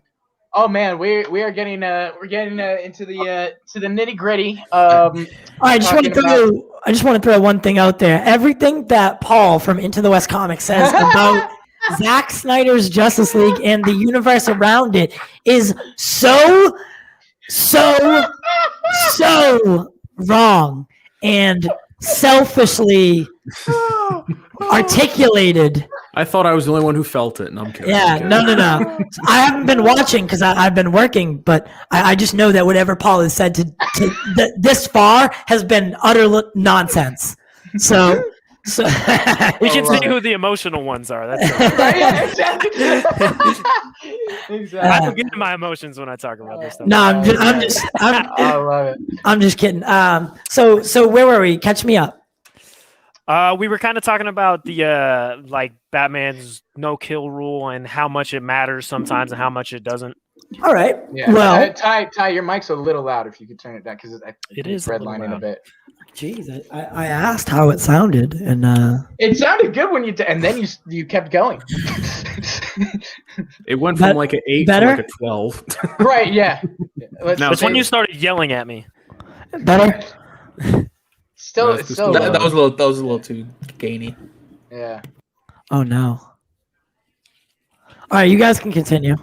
Okay. I'm still looking through the Dark Knight Returns to find that panel. I might just Google it. I just had to Google it.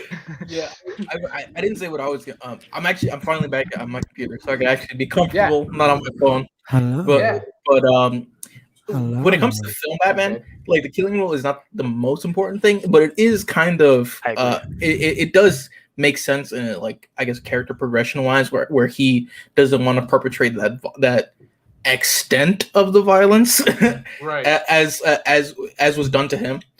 For me, purely, it's really just the physicality and the detectiveness.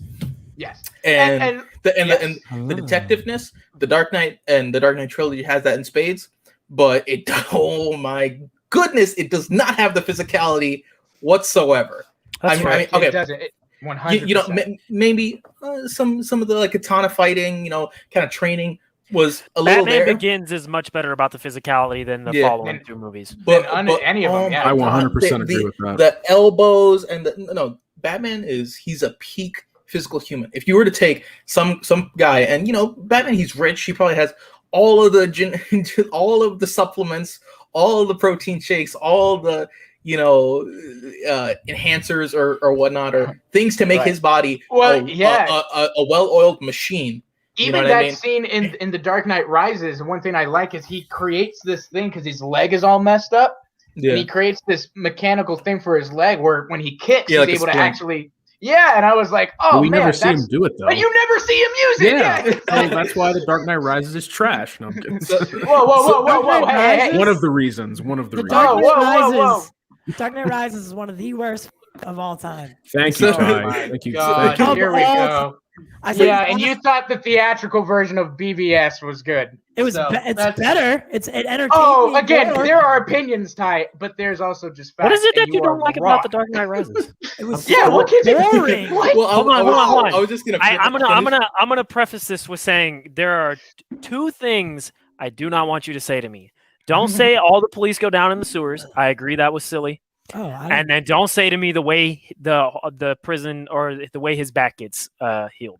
Oh no, no, neither of those things concern me.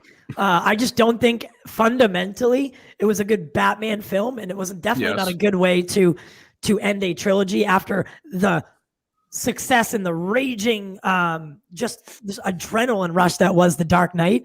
Coming off of that, The Dark Knight Rises seemed lackluster. It seemed boring. He was Batman for the first 10 minutes and the final 25 minutes. It just and again, I'll say this every single time about the whole Dark Knight trilogy. Replace it with James Bond, and it's the same movie, right? They're just not good Batman movies. I kind of agree with movies. They're good films. You get a James Bond that glides through Tokyo. It'd be incredible. Okay, not that, not James Bond specifically, right? But someone of that same physical prowess. You know what I mean? A secret agent It doesn't have to be Batman, because the story is so not like, I guess, a little more fantastical as superheroes and their rogues gallery naturally are, because you know there's not a juiced up person with this venom going through their veins and becoming a Hulk, just to destroying walls and destroying buildings. What's up, Ace? What's good? If the Dark Knight did delve deeper into that, as well as how much different Batman is from just a regular trained soldier or just a trained person or a trained agent, if they went that extra 10%, turned it up a little to 11, then I think it would have been more of a Batman movie.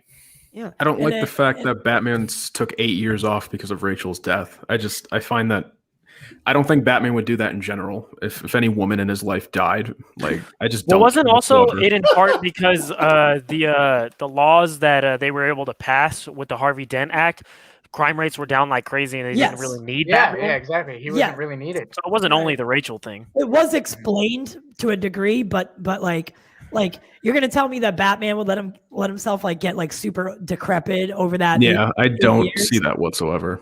But listen, I'm not saying they're not good movies. Because you know what it was for me. It was I loved The Dark Knight when they came out. The Dark Knight Rises I still always had my issues with, but it was when Ben's Batman came around that I really saw the flaws in Christian Bale's Batman. And I don't know what I said earlier. It was seeing what I could have versus and when Robert comes around, we're all gonna say we hated Ben's Batman. I think no. Not. Robert's gonna be trash. No, I'm kidding. No, he's gonna be great. but I'd like to hear what you guys have to say, because I know my opinion's not super popular. The Dark Knight Rises trilogy is one of the most revered superhero trilogies of all time. I think Batman Begins is a wonderful Batman movie, and The Dark Knight was a good Joker movie, and The Dark Knight Rises was just not a good comic book movie. I don't know. We're in the same boat. I think Begins is the best of the trilogy, to be fully honest. I like Dark Knight, don't get me wrong, but it's mostly because of Heath. I think Heath he completely carries that film for the most part. He does. I think that's fair. And Rises, it has like some good parts, but for the most part, I was just like scratching my head for most of it. Like Talia's motivations, Batman's Bane's, like everything about that. I just wasn't jiving with the film. I think that's fair too. Heard. So, Paul, what do you? Because I feel like you got a lot to say on this. The idea that Ben Affleck's Batman is a more accurate representation of Batman is completely lost on me. But that's your opinion, and that's okay. Yeah. I think the physicality, as far as the physicality of the character and his fighting prowess, yes, you are 100% correct. Agreed. In every other aspect of the character, I completely disagree. He's emotional. He ignores like clear signs of deception and this and that on a regular basis. He's unforgiving. He's what's the word I'm looking for? He's ruthless. He will blow up a car with 5 people in it who just are henchmen for why? Like, he's okay with that. But we're only talking about BVS. We're not even mentioning his growth in Zack Snyder's Justice League. I don't care about the growth. If we're talking about accurate representations of Batman from the source material, he doesn't blow cars full of people up to figure out that he shouldn't kill people. No, he just hangs people from the Batwing and lets them dangle. So we're going to take one instance over 80 years. You're the one talking about specifically with BVS. We're not talking about his progression into Zack Snyder's Justice League. I mean, we can't just I think he's much better in Justice League. Yeah, but in order for him to get there, he had to go through what he went through in BVS. He had to. I mean, I disagree. I don't think he did. I think the character in the comics, the mainstream character, the one that is generally accepted as what the character is, and in the 90% of the comics and all the greatest runs, this is what the character is. This is what we're talking about when we're talking about Batman. That's not an accurate representation of Batman. And that's what we're talking about. I'm not talking about whether we like it or whether we think it's good. We can agree to disagree on that. The fact of the matter is the mainline Batman in the generally accepted this is Batman, Ben Affleck's character over the arc of the movies does not act like him.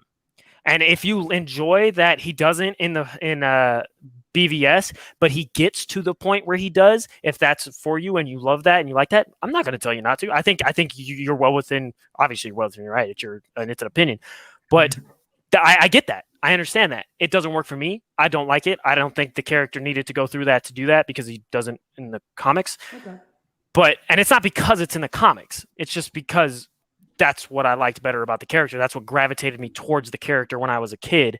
Right. He's this dark, emotional, brutal individual, but also in reality, he cares so much about people that he wants everyone to be able to live their life in a way unhinged by crime, but he also doesn't want to become what these criminals are. Mm-hmm. And he learns that he doesn't need to learn that by being trying to kill Superman and blowing cars of people up. He learns that from watching a gunman kill his family in an alley. That's where he learns that. I like that. ACS, man, you joined us. I'm so happy.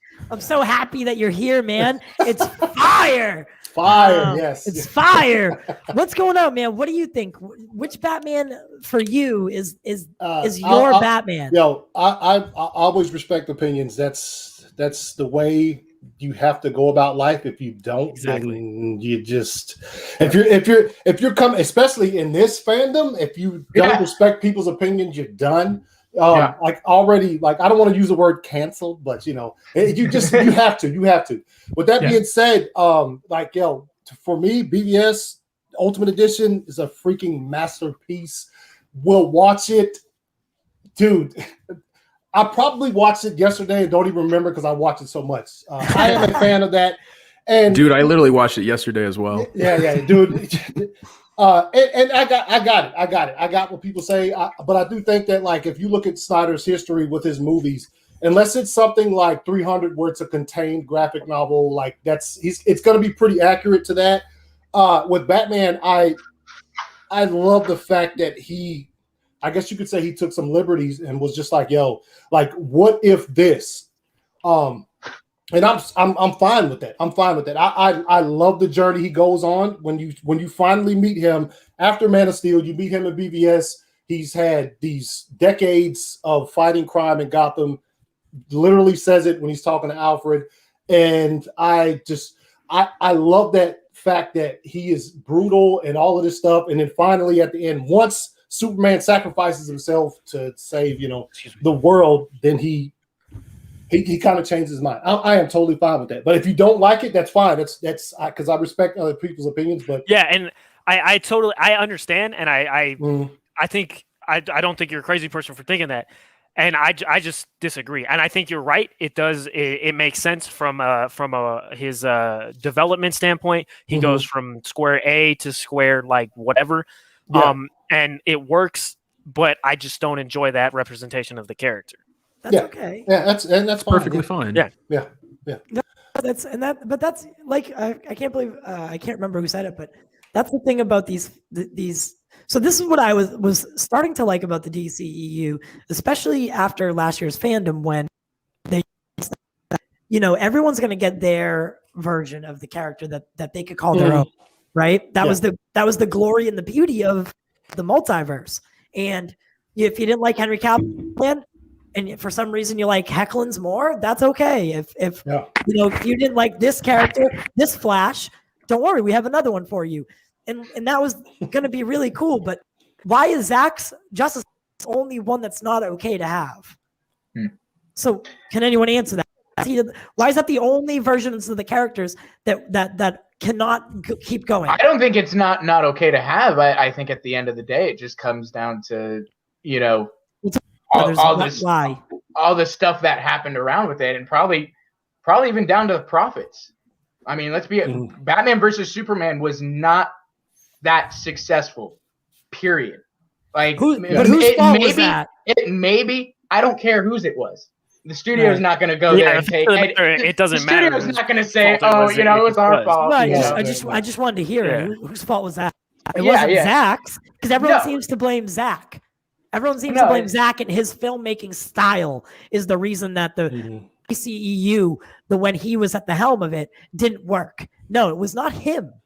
Right. He was fine. And honestly, too, even the Batman, versus Superman script wasn't his. It was something that Warner Brothers gave to him, and that he was told to make. So I agree, but also, I don't think it was necessarily, that they didn't want those versions, or it was just those versions didn't make the money others did, or others potentially could.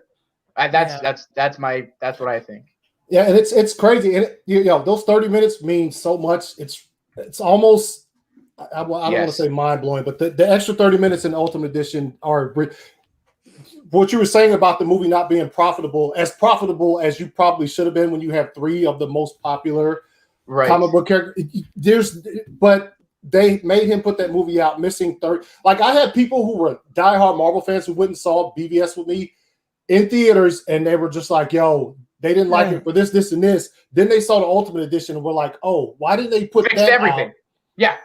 Why didn't they put that out initially? And there's obviously we all know the story behind that, but so I think that made a difference too. And you're right. There probably are people who look at it and would hate on his style just because a movie with Wonder Woman and Batman and Superman didn't just blow the box office off like it should have. But there are reasons behind it. And I think if they had put the 3-hour version out initially, I think the returns would have been better, at least. Yeah. But I am enjoying seeing the love for people going back and watching those who, no idea how many people I know who have seen the theatrical version of BVS have never watched the Ultimate Edition until Zack Snyder's Justice League.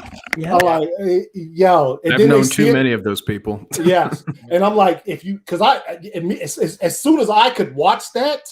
What I'm saying? Yeah. As soon as it was, and it was, what was it, like 4 months after BVS came out, we were able to see it. Yeah, dude. Right. And I haven't watched the theatrical since it came out. Exactly. Never. It's always been the Ultimate Edition. I saw the theatrical once in theaters. I've never seen it again. But and I agree with you 100%. Right. Those two movies are like night and day, and it's so weird because it's 30 minutes. But even just that whole first opening where it's like Lex is the one setting up this whole thing to frame Superman. you didn't get that in the theatrical cut, and that was part of the reason why things were so messy. Yeah, even I was confused as to he walks into Clark walks into the apartment. She's like, they had hearings or whatever. He's like, I didn't kill those people. I was like, why would you say, what are you talking about? Like, for real.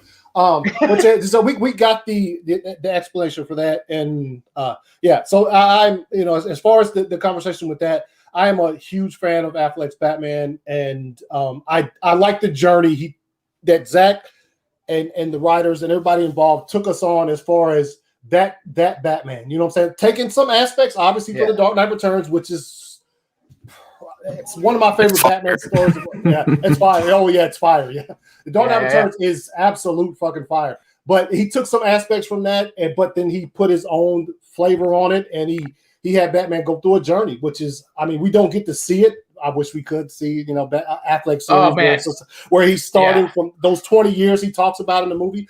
But but we got to see a Batman who came from that experience, and he got better from it. Obviously, and so I'm a fan of that journey. So BVS is fire. Yeah, I would say nowadays the reason why people turning back to BVS and stuff are seeing it in a different light would be mainly because just the kind of spotlight that was put on it back in 2016, nobody experienced any kind of deconstruction outside of something like Watchmen or any of these indie superhero films. Mm-hmm. But now that we've gotten three main pop culture evil Supermen, which in Omni-Man, in Homelander, in Brightburn, stuff like that, and people are looking back to Superman now and being like, oh well, you look like just like a normal guy, trying to do what he wants to do. So in that sense, Zack Snyder is ahead of his time. But going back to what WB wanted with like Nolan and having another Nolan trilogy just pop up out of nowhere and make them a universe and an overnight success after 2 movies, when Marvel at that point, had to build up 6 movies or 5 movies and then the Avengers to get that $1 billion, payout.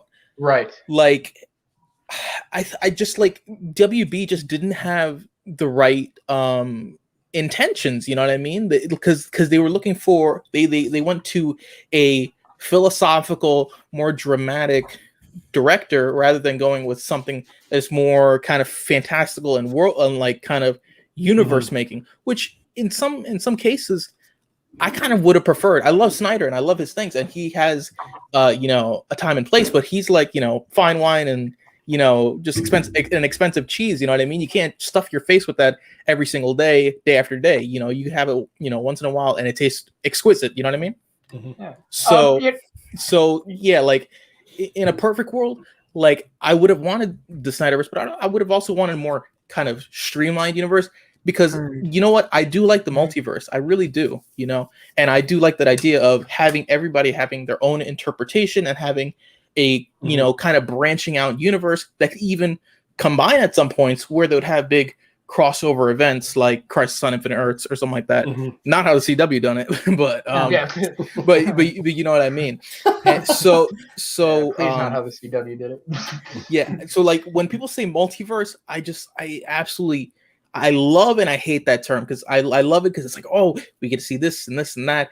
Yes, I want Calvin Ellis Superman, or I want Val Zod Superman, and yes, I want Pattinson, and I want Batfleck, and I want Bale, and I want all of them to be accessible. You forgot Clooney, man. You forgot Clooney. No, I'm kidding. so like maybe they won't join the crossover, but they're accessible because if there was some kind of cosmic probability that we could get them, there's a chance because they're in the the whole macroverse or whatnot. Right. So I just hate it as an excuse to only make solos, only make one-offs, and never try to commit to something and never try to build anything. There should be a prime timeline where we could see these people from beginning to end grow and develop from birth to death. You know what I mean? Yeah. So like I really wish there was a DC MCU, but there isn't. And I'm kind of more and more just having to accept that. Even though, I really want to cling to that idea. Yeah, I kind of agree, right? And you mentioned it, like it's like Snyder makes philosophical film. He's not like a mainstream necessarily, even though his movies are big and they do make a lot of money. the stories are much more, complex and all that than I think just your normal blockbuster. So, but at the same time too, I think I'm very happy that they chose him, and I don't think I necessarily wanted anybody else because they're so different. I think that's a big thing for me, right? Is that if we're gonna be doing these movie adaptations and stuff, Marvel's already got their thing. I really want DC to be like completely different. Let DC be this adult universe, more adult universe. But it can be. I just hate that people think interconnectivity and it doesn't detract from the individual stories. So you could have the individual stories where people learn and develop and evolve within their kind of group, or within their kind of interwoven cast, and then it's just that idea of knowing that if you were to move the camera, like let's say you're in Metropolis, and if you were to move your camera 1,000 miles away to Central City, that something else would be happening there too, but it's not, right? Because you're not moving the camera in that specific instance. You know what I mean? Just the thought of that, and that those two cosmic points in the universe, just points of importance and power could eventually meet to make something greater. Yeah, I like that. Just like how Marvel could have done with the the Netflix Defenders and stuff like that, because it's like to think, hey, if you were to zoom into New York, Iron Man's flying around and he's going upstate and he's making an Iron Spider suit and they're gonna fight Thanos and go up to Titan and stuff like that. But just to think, if you were to zoom in on New York, there's one blind lawyer who is fighting crime at night and stuff like that. To think that's possible, I think it's really something magical. And just because you have that universe, I don't think it's MCU. I don't think it's specifically only Marvel. I don't think that it takes away from anything there. Just a long-winded way to say, just because you have interconnectivity doesn't mean you're the MCU. Right. So, think of Flash. So, you're clipping. Hold on, you are popping in and out, dude. Yeah, it's clipping.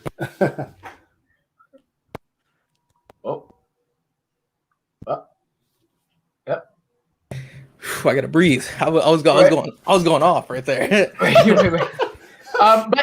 yeah, I think with all that to say, what do you guys think of the Flash? You guys think there's gonna be any no faith in the Flash? No hope. I don't have hope. Wow. I'm hopeless. If I were to put a percentage on my faith in that film, maybe like 12%. I don't think it's gonna be good whatsoever. Yeah. Sorry, I just don't. I think it'll be decent, but I don't think it's gonna satisfy me. And look, I don't wish any bad thing on that movie whatsoever. But from the stuff I've been hearing and the things that we've seen, I'm not jiving with it. I'm just not. I would say a little bit more than yours. I'll probably say not really hyped at all, but just like let me see some more before I start to make a because the stuff plan your trip to the theater. yeah. I'm gonna watch it obviously because this is what we do. Where we're content creators, man. We like to get on here and talk about stuff, so we're gonna see it. So but as far as being like, when are those fucking tickets going on sale? I mean, I'm just like, whenever they come on, I'll find myself a ticket and I'll be there to check it out. But it's I don't want to say it's a shame, but it's my expectations are really calm for this movie. I'll put it like that. Yeah, I'm sure if we when we get a trailer, I'll probably be like, okay, maybe I'll be on more bored. I'll be like, okay, now my expectations were proven right, and I'm not going to see it. Or I mean, I'll watch it, but I'll watch it. But I'll be honest, I'm way more excited for the Flash than I am for Suicide Squad. I have very little excitement for Suicide Squad. Me too. Same. I'll be honest. Suicide Squad. It feels just like a rip-off R-rated Guardians. Yeah, just based off the trailers, But for me, I think the Flash. I mean, I'm at about 50%. I think with the Flash. Because I don't know. I personally, I don't have any insider information. I haven't seen anything or no. I just know of the pictures and stuff that's been released. So I don't know. Obviously, if they're gonna start retconning stuff and doing away, I'm not going to be, for that. But as of right now, I don't know. So there is a little bit of excitement because we're going to see things like Supergirl and Michael Keaton's Batman, and I'm a big Michael Keaton Batman fan. Yeah, so same. I'm excited to see that. Maybe see that spin off into like a Batman Beyond universe or something. I don't know. This movie, like Ty said, in fandom last year, they were like, this is going to be the movie where you're going to get a character for everybody, right? For everybody's going to have a character of their own. So we'll see if they actually follow through on that, because as of right now, I don't think anybody feels that way. Yeah, I just hope that they weave it into the story properly, because I don't want it to be like a kind of gathering the team film, and it's like, well, this is a nameless problem number one. Let me just step right into the multiverse. Hey, Keaton, hey, Supergirl, can you just tag along with me? And then they just just stroll right in, and solve the problem. Like, I want it to mean something. Yeah. There's another thing too about and I don't know exactly. Is that better? That's a lot better. Should have never switched to that goddamn Blue Yeti. Those things USB, man. Yeah. I got a Blue Yeti. I do too. Me too. Mine works good. I use you got to use those XLRs, man. They're just so much better. Yeah, I have. That's what I used to use when I did my. Yeah. Sorry about that. But basically, what I was going to say is, what do you guys think of The Flash? So you guys nailed it. Yeah. You guys nailed it. As you were in your brain. nailing your Blue Yeti. Yeah. You get I'm a Samsung. Believe it or not, I'm a Samsung guy. I have a lot of Samsung microphones, and I swear by them. I really do. Samsung's a good brand. Yeah, I've been a huge fan of Samsung for since I started. I know a lot of people are Yeti people, but But what about you, Ty? Are you excited for The Flash? How do you feel? Yeah, you know what, I am actually. Okay. Because regardless of Snyder, right? And I know that this may sound counterproductive if you think like, all right, if you're hardcore like restore the Snyderverse, right? How do you want to see a movie like this succeed? Well, Zack always wanted or envisioned that these characters would have solo films that were not directed by him, and Ezra is a part of Zack's universe. So I do want to see Ezra succeed. I want to I want to see Jason Momoa succeed on his own, Gal to succeed on her own. God forbid I want Ray to succeed on his own if they ever give him a chance. It's the Snyderverse maybe started with those three movies, but these characters are going to move on, and we're going to have to accept whatever form that comes in. So I'll always support the characters that made up Zack Snyder's Justice League, no matter what. I'm wishing full success for those. Don't take it wrong. I'm not excited, but do I hope it's fire and that people are fucking throwing money at it, hey, and that it does some good shit on screen and that it builds those characters? Yes. Well, do I think it will? I don't know. So. Here's what I'll say about that. I will never, ever, ever, ever root for a movie to fail. And I know a lot of people like to do that. And you know why? I talked about this on our podcast, Into the West, a week or two ago. Mm-hmm. What people don't understand is when a movie by WB tanks, you know who loses their jobs? Not the CEO, not the guy who wrote it, not the guy who directed it, not the guy who produced it, none of the actors, none of the people who make millions of dollars, none of the people who you want to come after, none of the people who you're mad at. It's me, it's you, it's Austin, it's Ty. Those people lose their jobs, the people who work at a front desk. And anyone who wishes, unless someone's actually a bad person, if you're sitting there wishing failure upon somebody, get a life. Legitimately get a life. Yeah. I don't like I don't enjoy the Snyderverse. It's not a series I enjoy, but I will never wish failure upon it. I will never hope that Ray Fisher doesn't get to be Cyborg again. I will never hope that Wonder Woman doesn't get to have hopefully a better movie than Wonder Woman 84. I'm never going to do that, because that's sorry for somebody to do that, to wish ill upon anything that isn't a legitimately terrible person. No. And even if you think the people who run Warner Brothers are legitimately terrible people, they're not the people that are going to lose their jobs if these movies fail. So take that with you. Yeah, that's true. That's very true. Yeah. And so anyone have any interest in seeing Michael Keaton as a Batman Beyond type of? Heck yeah. character? Take my money. Yeah, Take my money. Yeah. be Where's down my for wallet? that. I'll I mean, throw it at you right now. I didn't grow up with Michael Keaton. Like that was what it was released in what year? 89. 89. 89. Yep. So like yeah, that I'm I'd be 11.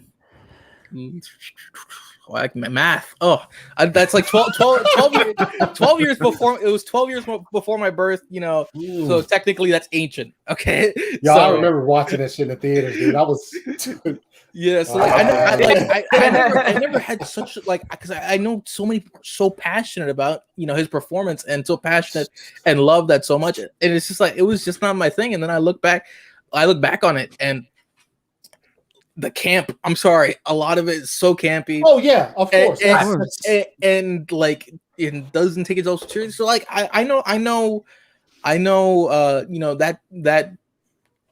The two movies that Keaton starred in, I know just because the memes, you want to get nuts and like that's setting the guy on fire with the afterburner of the thing or something a bomb down a fat dude's pants or something like that. That's all I know. Yeah, and you're right though, but that's not like because when that movie got made, when Tim Burton did that, the last time we saw a live action Batman, guess what it was? Well, yeah, it was Adam West, man. Yeah, exactly. Yeah. So like for him to bring Batman back to live action, I'm sure that like that there was an influence from that. But Tim Burton was also he's still a huge he's a huge Batman fan. So yeah, and honestly, my favorite part about those movies are Gotham. I think he's the one that he nailed Gotham in those movies. The look and the feel and just I can just look at Gotham from his movies for days. I think it's phenomenal what he did with that. I like Gotham in Batman Returns. Probably one of it's this very even though it's more gothic, I like it. What's it called? Exactly. The issues with and those movies, Batman Forever and Batman wait, which one were you saying? I was saying Batman Returns. I was talking about like Batman the look and of Batman the aesthetic of Gotham City. They're all melding in my mind. Yeah, I agree with you. I was for whatever the Val Kilmer one Forever was popping up in my head. And even that one didn't it? That one take place and that's what I was going to say. Universe? That's what I was going to say when Ryan said that. I think the Schumacher movies are a goof fest and they're not very good movies. But I mean, the set design in those movies is still very good. Like the costumes, whether you think they're like good representations of the characters or not, they are good costumes. Like except for the nipples, man. I got problems with the nipples. I love the nipples. You love the nipples?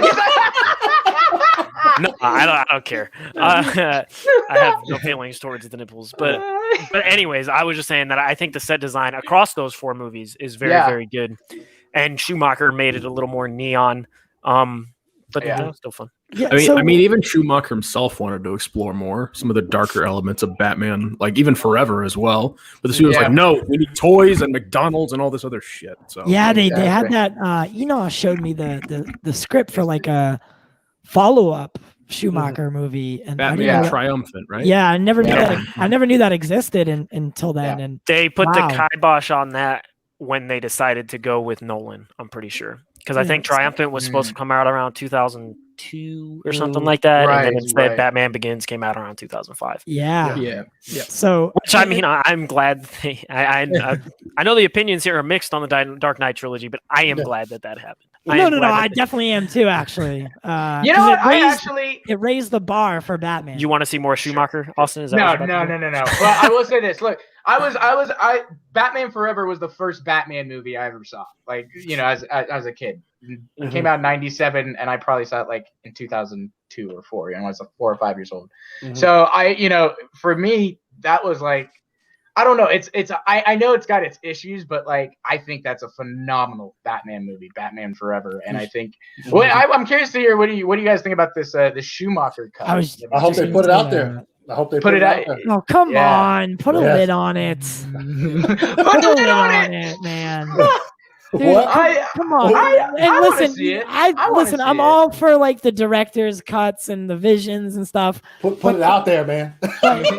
I mean, if they have it, then I mean, I had an interview. Some guy was just like, I just watched it the other day. Like it's done, pretty much like ready for release. So I'm like, put it out there. Yeah. Are we just gonna start doing this for every movie? Yes, I am. Yeah. Okay. Every single release the Ghostbusters cut, right? Yes, With more Melissa McCarthy. Is there a Melissa McCarthy cut? Do it. I mean, no lie. If the studios have to justify it as just a quick cash grab to get it onto their streaming services, I would not mind that. If it means that we're going to see a more I guess I don't think that director's cut necessarily always means a better version. I think we've gotten that put into our brain because of Zack's success, right? That doesn't always mean it's this gem amongst just a cloth. It's like this big shelving unit, and there's a crystal, right? Like sitting there just waiting to be put out. That's not always the case, right? Honestly, if they came out with a Schumacher cut, I would not watch it. Yeah, I would 100%. Hell yeah, I'd watch it too. I never get back. I think also what you were saying about not only his Justice League, but I think the for the most part, the most successful ones, it's been like the Donner cut, which took like 20 years to get put out there. I would even argue Ridley Scott is another director that his director's cuts are usually always better than the theatrical. So there's a few that you could name that successfully have done it. You know what I think we need? And then you have examples like the original Blade Runner. I was gonna say, both of those movies are good. Yes, the director's cut is good, and the theatrical cut is good. They are different, and you can get different things from both of them. And I'm sure there's examples of director's cuts that are. I'm sure there's a director's cut for Hobbit. The Hobbit movies; those movies are bad, and I bet you the director's cut is bad too. Yeah, the extended edition. You know what? I don't think they put out one for those. I don't think. I would be shocked if they didn't. Yeah, because you remember they did them for the original trilogy, which was fire, and then when those movies came out, when I think that they let him. In other words, whatever they made him cut from, whatever kind of cuts they asked him to do for the original trilogy, they didn't for the second one, because the original trilogy, when the extended cut came out, it was so successful. They're probably like, well, then just go ahead and drop your full thing. Cuts. That's what I was going to say. We need to, you know what we do need to do? Instead of these director's cuts, we need to normalize hiring a director and letting them do what they need to do. Getting the director's cut on the first try. Yeah, that's what we need to normalize. Is 100% agree. There is an extended edition of The Hobbit: The Long Journey. Okay. The first one. So if you hire me, I don't know about the other two, but there's definitely that's the worst one too. Speaking of, right? So I was late today because I was doing a job for a woman, and so she hired me to do a certain job. But she micromanaged me the whole time, and she was doing things herself as well. She paid me $500 to basically sit there and see her do it, right? What's her name? So why is the studio hiring these directors if they're just going to do it themselves and they're just going to cut the movie down? You know what I mean? We need to normalize hiring someone and letting them do what they need to do to be successful. The reality of that situation is, though, unless it's like a small production team, any movie made by WB, and you know what? Hold on, before I even better way to make this point. Disney and Marvel are heavily involved in the MCU movies. Oh yeah. You think that's the director's vision? No, it's previs before the director comes on set. That's what I'm saying.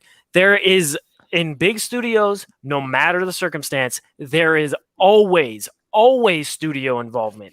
Whether or not it helps, hurts, or makes no difference at all, that is where the delineation is. When the studios start making changes that people didn't like, that's when it becomes a problem. So it's hard. So it's like not as black and white as the studio should stay out of it or the studio should stay in it. You know what I mean? It's hard to say because it's easy to go in hindsight. Oh, the studio should have stayed out of that. But then okay, well, they stay out of it in the future and maybe they don't change something that they should have changed or that would have made a movie better. I get it from that angle because if you think about a movie that's fire that you've seen in the last 20 years, that's just even beyond 20 years. Just think about I'm trying to think of something I can't even think. Say for instance, Back to the Future. Back to the Future. Oh, Yes. what if it came out that Robert Zemeckis was just like, yo, like he made the movie, but like the studio interfered with 25%. The movie is beloved. People fucking love Back to the Future, but who knows how much studio interference was. I get what you're saying. I get what you're saying because like how many changes did who produced the I think Back it's to the Future movies? Touchstone. All I got is a damn sign. Right? I think it's not. Yeah. But point being, they did things obviously that Zemeckis wasn't cool with, but the audience was cool with it. So it's hard to say. Yeah, it is. It's really hard. And like unless it's put out on public street like recent shit. So, but also though is so the Warner Brothers didn't have Man of Steel and BVS and Justice League prevised for when Zack came on set and said, "Hey, listen, all your job is to turn this basically into what we have laid out for you." So right? you think the studios need to be involved? They need to be upfront with what their the job from the start, details are. Yeah, right? So that's a good point. If I bring you in, that's a better way to put it. Yeah, right. If I bring Zack Snyder in, we know for a fact that he is not a movie by committee director. No, right. But maybe, James Gunn can be. Or I just used him as an example. That was a really bad example, though. No, he was in the any MCU. Marvel director aside from the Russos, and they'll do what you want, right? Zack's just not that guy, so don't bring him in if you plan to hack his work. Same thing with Air. I wasn't. I don't know. You guys really want an Air cut? Be honest though. Do you Air cut? I wouldn't mind it. I told you guys I wouldn't watch the Schumacher's cut. I wouldn't watch an Air cut either. Oh man, I don't care. Man, oh man, I don't care that much. I love it. I'll watch it. I'll watch the Air cut. Yeah. I think I'd watch that one, but then I might actually watch it. I'm just kind of being an asshole. Yeah, pushing the leg a little. I like it. But then again, like Zack's movie changed the course of the DCEU. Would an Air cut really do the same thing? I'm not sure, but it would definitely be cool fan service. I think it would. Yes, I think it would show us the connective tissue that at least the connective tissue between BVS and is that. How do you get it Nicotina? How did he get it? Oh, I sent the link. That's right. Yeah, you sent a link, but I'm just kidding. See what you did? I'm happy to have nicotine here. You know that. No, I don't. So I'm going to take a few minutes because my phone might die. Okay, my phone might die. But I heard you guys talking about this, and look, studio intervention can be good depending on how it's implemented, right? Exactly. You look over. You look over. Now you look over at Ant-Man. Okay, they had a director. It did not work out. They parted ways because he's not a director. I'm forgetting his name, but he's not a director. Edgar Wright. Edgar Wright. Thank you. He's not a director that you can say, no, your movie has to be like this, and it has to fit this kind of theme. After a while, Edgar Wright said, okay, then I'm out. I can't do this anymore. Mm-hmm. So, and that's the thing is that you have to recognize what you're working with and who you're working with, and what kind of work that's going to put out. And so when you have someone like Zack Snyder, you can't just say, no, we're going to do it like this. He'll be like, well, that doesn't work with the way I do things. Right. And then when you try and do it in post-production after he stepped away and you try to remake the movie, then you're screwed. Well, I'm going to try to make your point and Ty's point come together. So Edgar Wright had the script, had everything done for that Ant-Man movie before Iron Man came out. That was a movie that they had been working on around the time and before Iron Man came out. And, production issues and stuff came. And then by the time they were ready to actually make the movie, the studio, and this is a credit to Marvel. This is a credit to Edgar Wright. This is good studio director involvement with which didn't result in a movie. So they both came to the point where Marvel was like, okay, Edgar, we love your stuff, right? But if we let you make the movie that you would have made in 2007, it's not going to make any sense with the rest of this. And Edgar went, you know what? I get it. But I don't want to make these changes. I want my vision to be clear. You can keep my script because he does have a screenplay credit on it still. He was still involved. Right. And he said, but the changes you want to make, I don't think that's my artistic vision and I don't want to do that. And Marvel said, that's fine. No problem. And they left. And I guarantee you, and Edgar Wright, like Baby Driver, that's his vision, but I promise you the studio was involved in that in some way. Mm-hmm. And so I guarantee you, had Edgar Wright come on into the Marvel universe, and Previs, like you were saying, worked from the beginning with it, Marvel would have worked with Edgar. And just like James Gunn is a more like a Zack Snyder guy in that he used to watch the movie Super. You watch the other movies that he's put out. Those are his movies. And they come into a situation knowing what it was. Edgar didn't know what it was. It changed. He didn't want to be a part of it anymore. Marvel was like, that's okay. We're not going to twist your vision. And we're also not going to let you do something that could hurt our vision. Mm-hmm. So, and it was just a very good back and forth between business partners and creating a movie that I don't know about you guys. I still like the Ant-Man movie. I think it would have been probably, if it was fully Edgar Wright's realized vision, it probably would have been a better movie just because I love Edgar Wright's movies. But had it been Edgar Wright's vision, it probably, from what it sounds like, would have taken a weird hit in the Marvel universe. Yeah. So all that to say, positive, the way the studio involves itself is important, and they need to be there from the beginning. Mm-hmm. Exactly, and they've been open to that even now after all these years later. They're still talking with Edgar Wright. Like there's still potential that he could didn't burn a bridge. Yeah, they didn't burn any bridges there. That was probably right, but. Oh, yeah. I'm on the grill right now, but hey, check this out though. It's like, but the thing it sounds like you're like frying, like you know what I mean, frying something. I'm making hamburgers, but no. Funny enough, my family's grilling right now. When you look at the Edgar Wright script and story that he would have put together, you know, most people who read the script said this would have been a good Edgar Wright MCU movie. And so when you look on the flip side of that, you look over and you look at Iron Man 3, you could argue that is a good Shane Black. Ooh, yeah. MCU movie, right? And so when you look at that dynamic, you could say, okay, wait a minute. If you're Kevin Feige or you're the studio, you could say, okay, wait a minute. Do we want this film to stand out the way that one did in terms of its differentiation from the rest of the universe? They probably said that's not really what we want to go with, and so they made the change. Yeah. You Listen, know, I would love like an I said, Edgar Wright. Yeah. You brought up Shane Black, which I think is relevant to the conversation. Are you Ben Affleck? Why do people keep bringing that up? Wait, what? I think people think like Ben Affleck.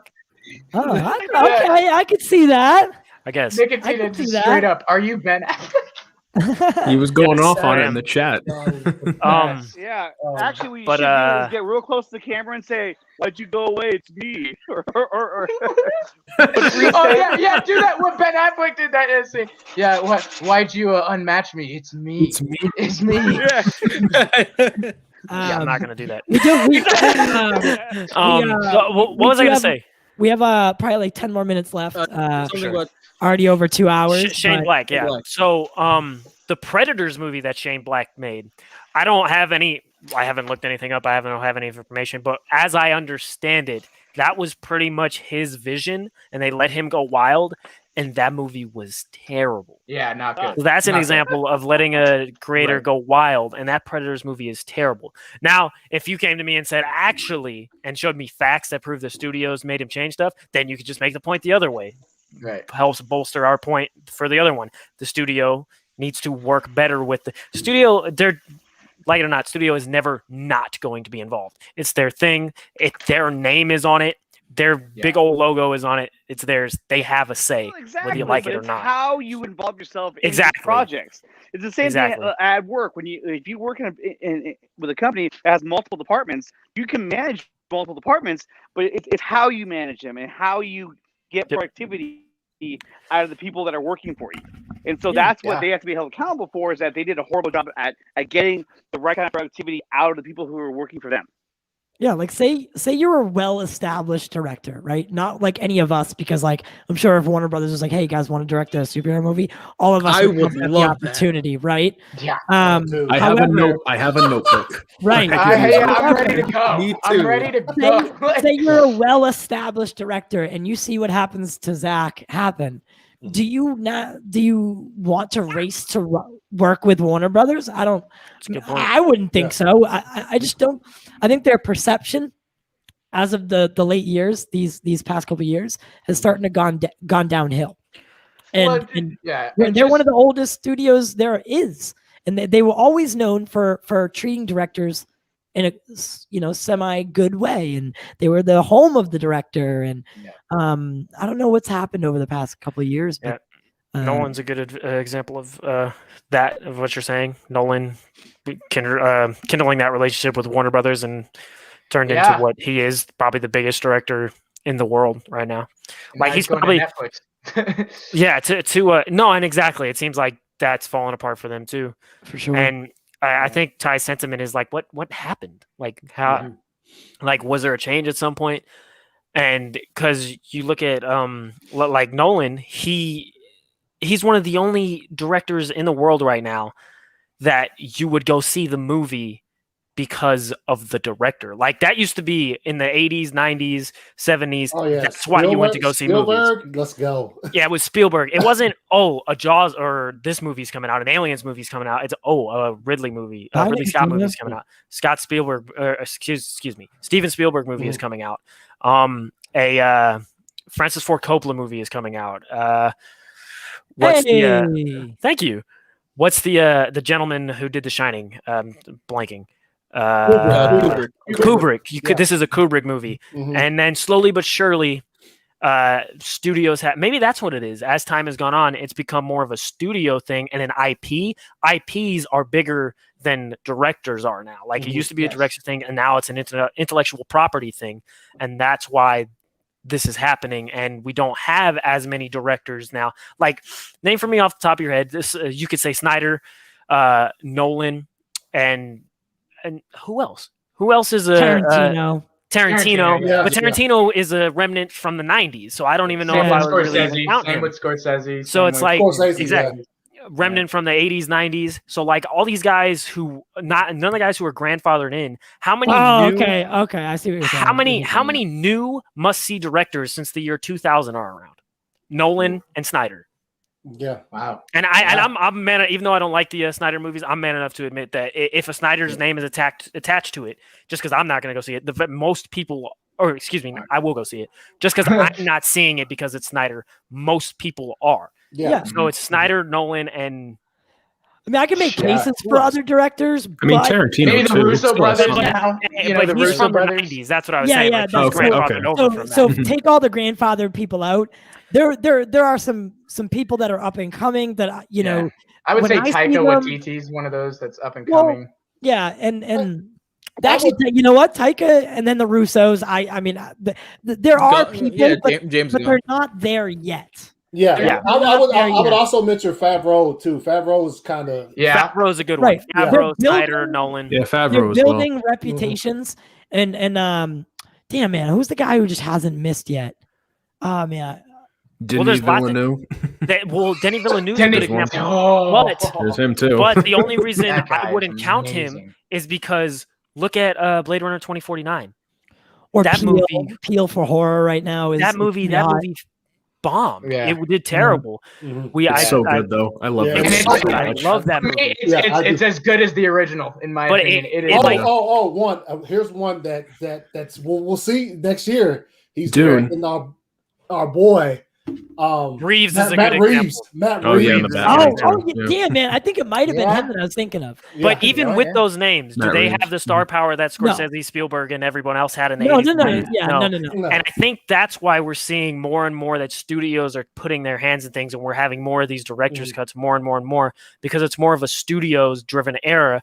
Maybe, hopefully, with all these names we're bringing up now, the next 5-10 years is more of a creator-driven era. Yeah. And I think as great as Marvel Studios is, I think they've had a huge effect on the studio era right now. Yeah, just like it was like in the 20s and back in like around the time movies started being big, that was the studio era, and it moved out of that, and now we're probably coming back around to it. Yeah, and then hopefully move back out of it. I think when George Lucas did what he did with Star Wars in the 70s, that's when it moved director And what you were saying, like when those dudes were like, they had the pull. Yeah. You know, Yeah. Because he went out there and made a movie that was like, He did Star. Yeah, exactly. you want to make you can have all the rights to the toys. We don't give a fuck. This movie's gonna bomb. And then guess what happened? Yeah. Exactly. And then he had all the power. Yeah. And not only that, you had directors that were not just making movies. They were literally progressing cinema at the time. George Lucas progressed cinema with Star Wars. Steven Spielberg progressed cinema with Jaws and Close Encounters.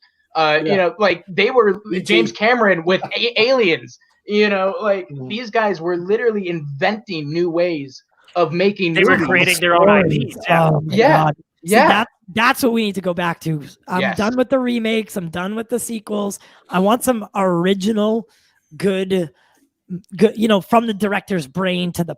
Oh my God, that's what I need. And you know what will help Straight that? from the imagination. Yeah. The only thing that can change that, it sounds weird, but it's us. Everyone watching this, go see independent movies. Go support movies with directors that you have heard about and heard they did good things, but it's not from Marvel, it's not from Paramount, it's just from go see those movies. Yeah. Go see those movies. A24 is great You will- studio. Oh, yeah. A24, Love A24. Yeah, you will start to see directors and writers and everyone get more and more control if you go see these movies. And because the studios aren't like, oh, as much as it might seem like, they're not like, oh, we want all the power. They are doing what they feel like is going to make them the most money. And over the past 10 years, studio involvement and IPs have been what makes them money. For sure. Only we have the power to change that. Yeah, for sure. Sorry. Sorry, Carlos. I gotta wrap up. Cool. Finish your point though. Go ahead. Oh, I was just gonna say I was fervently looking for directors to add to the list. And the closest thing I got was Michael Bay, but nothing else. Yeah, you could do Michael Bay as well. But he's 90s as well too. Because his box office not bombs, excuse me, like they're great. They do great in the box office. They don't bomb, even though some they of them are are pretty bad. Exactly. And so he's just got name. Yeah, he's got name. That's Yeah, you know what? I think the he name. he qualifies. I think he qualifies. He qualifies. I do. 100%. I do too. That was the closest thing. As soon as they But see he his might name, be a 90s too. Because when did he come around? in 95. Late No, 90s. he That came was in 90s? 96. When did Armageddon Rock was come out? late 90s. Yeah. The 'Cause Rock he was did Bad Boys. Bad Boys was his first. Bad Boys Yeah, was the Bad one. Boys. Armageddon 90s. came So after you that. could even make the argument he's from the 90s as Yeah, well. so I don't know. Nah. That It was goes The Rock. either way. That It was goes The either Rock. way. That was his Oh, first the Rock. film. The Rock. Yeah. Yo, the Rock. That was 95 or The Rock 96. is fire. So So good. let's go around the horn. By the way, we're gonna do this every Wednesday. We would love for you guys all to come back and help us solve Absolutely. problems every single Wednesday, because that's what we want to do. Is we want to solve these problems, right? Or at least talk about solving them. So next week we'll have another topic, kind of like we did today. And I think we just wanted to hang out with more people at least one day a week. So you guys are all welcome every single Wednesday to come join us and let's just hang out. All right. So we'll start with Paul to my Yeah, right. You guys. my right. We'll start with Paul, we'll start with Paul to my right. Tell them where they can get you. If you guys like hearing me dislike everything that you guys like, go to Into the West Comics on Instagram, @into_comics on Twitter, and go subscribe to us, Into West Comics on YouTube. There's there's 4 of us. Ooh. Most of them probably agree with you. Unlike me, I'm usually in the same position on there as I am here. But please go check us out if you enjoyed listening to me, and I promise you'll like the guys who I'm with just as much. And thanks for being. The chat was great. I'm over here reading. Yeah. I keep stopping and looking and reading it. Yeah. It's fantastic. It's great. Yeah, That's I what love we you want to guys. do more of. Just like honestly, like before we move on, I've had a lot going on in my life lately, and it was all you guys that really like helped me get through it. So I figured, why not we can turn it back and just be able to hang out, because it's these conversations that allow me to kind of decompress. Yeah, absolutely. So I will be honored to host you guys whenever you want. I'd be honored to be here. Yeah, I know Yeah. Poindexter's kind of me got the too. panel on lock, but we're gonna give it a try. All right, so Austin, you can do us. Yeah, guys, make sure and visit us at Pop Culture Corner on Twitter, Instagram, Facebook, all the TikTok. Now we're on TikTok because we're trying to be relevant. And TikTok, too. I forgot. Sorry, we're on TikTok. Yeah. Join our membership program, guys. Thank you guys so much for being here, and come back and check out our channel for sure. Yeah. For sure. All right, Carlos. Oh, where you can find me? You can find me on Twitter and YouTube. On Twitter it's at that one Carlos YT. On YouTube it's just that one Carlos. I just got a new camera. I really want to start posting more stuff about it because I have so many ideas, and hopefully you'll see that down the pipeline soon. Yeah. Awesome. Why doesn't TW have his arrival code? TW, where's that? I didn't know he was supposed to get one. I thought Adam Silvestri got that. No, Adam never won that. Jesus Christ. Did ACS. No. No. Oh God. ACS, my man. What's good? You can find me on all forms of social media at 2279ACS. Search for the ACS Universe on YouTube. You have to add an underscore to the Twitter handle just because Twitter hates me. Yeah. For whatever reason. Probably because I posted just a shit ton of clips from movies, but don't do that anymore. But I had to start a new one. But yeah, you can find me there. Search for the ACS Universe on YouTube. You'll find me. Always every Thursday, 7:30 EST. You'll find me with the Four Nerds with Dawson and Ryan and just subbed and Andre. Yeah, and on Sundays you can find me with my homegirl Meg and Joey doing World's Finest, and my show returns Friday. So if you guys are free and you want to check it out, it'll be live 8 p.m. Eastern. And then you've been awesome, man. I'm looking forward to seeing that return. Yeah, I think I'm jumping on the 28th, right? Yeah, no, 25th. 25th. Yes, sorry. Sorry, 25th. Next Friday. Yes, you'll be there, man. Yeah. All right. All right. Now, Ryan. You guys can find me on my YouTube channel. It's called The Real Burn Productions, and you can also follow me on Twitter at The Real Burn. You spell real REEL, not REAL. So there you go, and subscribe there. There's a lot of good stuff I make. Awesome, guys. Thank you, guys. Thank you, everyone, for tuning in. I know I was a little late to the party. I'm kind of disappointed because this sounded like a lot of fun, and but we'll do it again next week. Thanks for having me. It was great. No, every single week, guys. You guys can all come back and we'll all hang out and we'll do the damn thing. Like Austin said, become a member. Check out all the links in the description. Maybe get some Pop Culture Corner merchandise, and all that other good stuff. If today was your first time here, welcome. You're the one that makes the world go round. We'll see you guys next time. All right.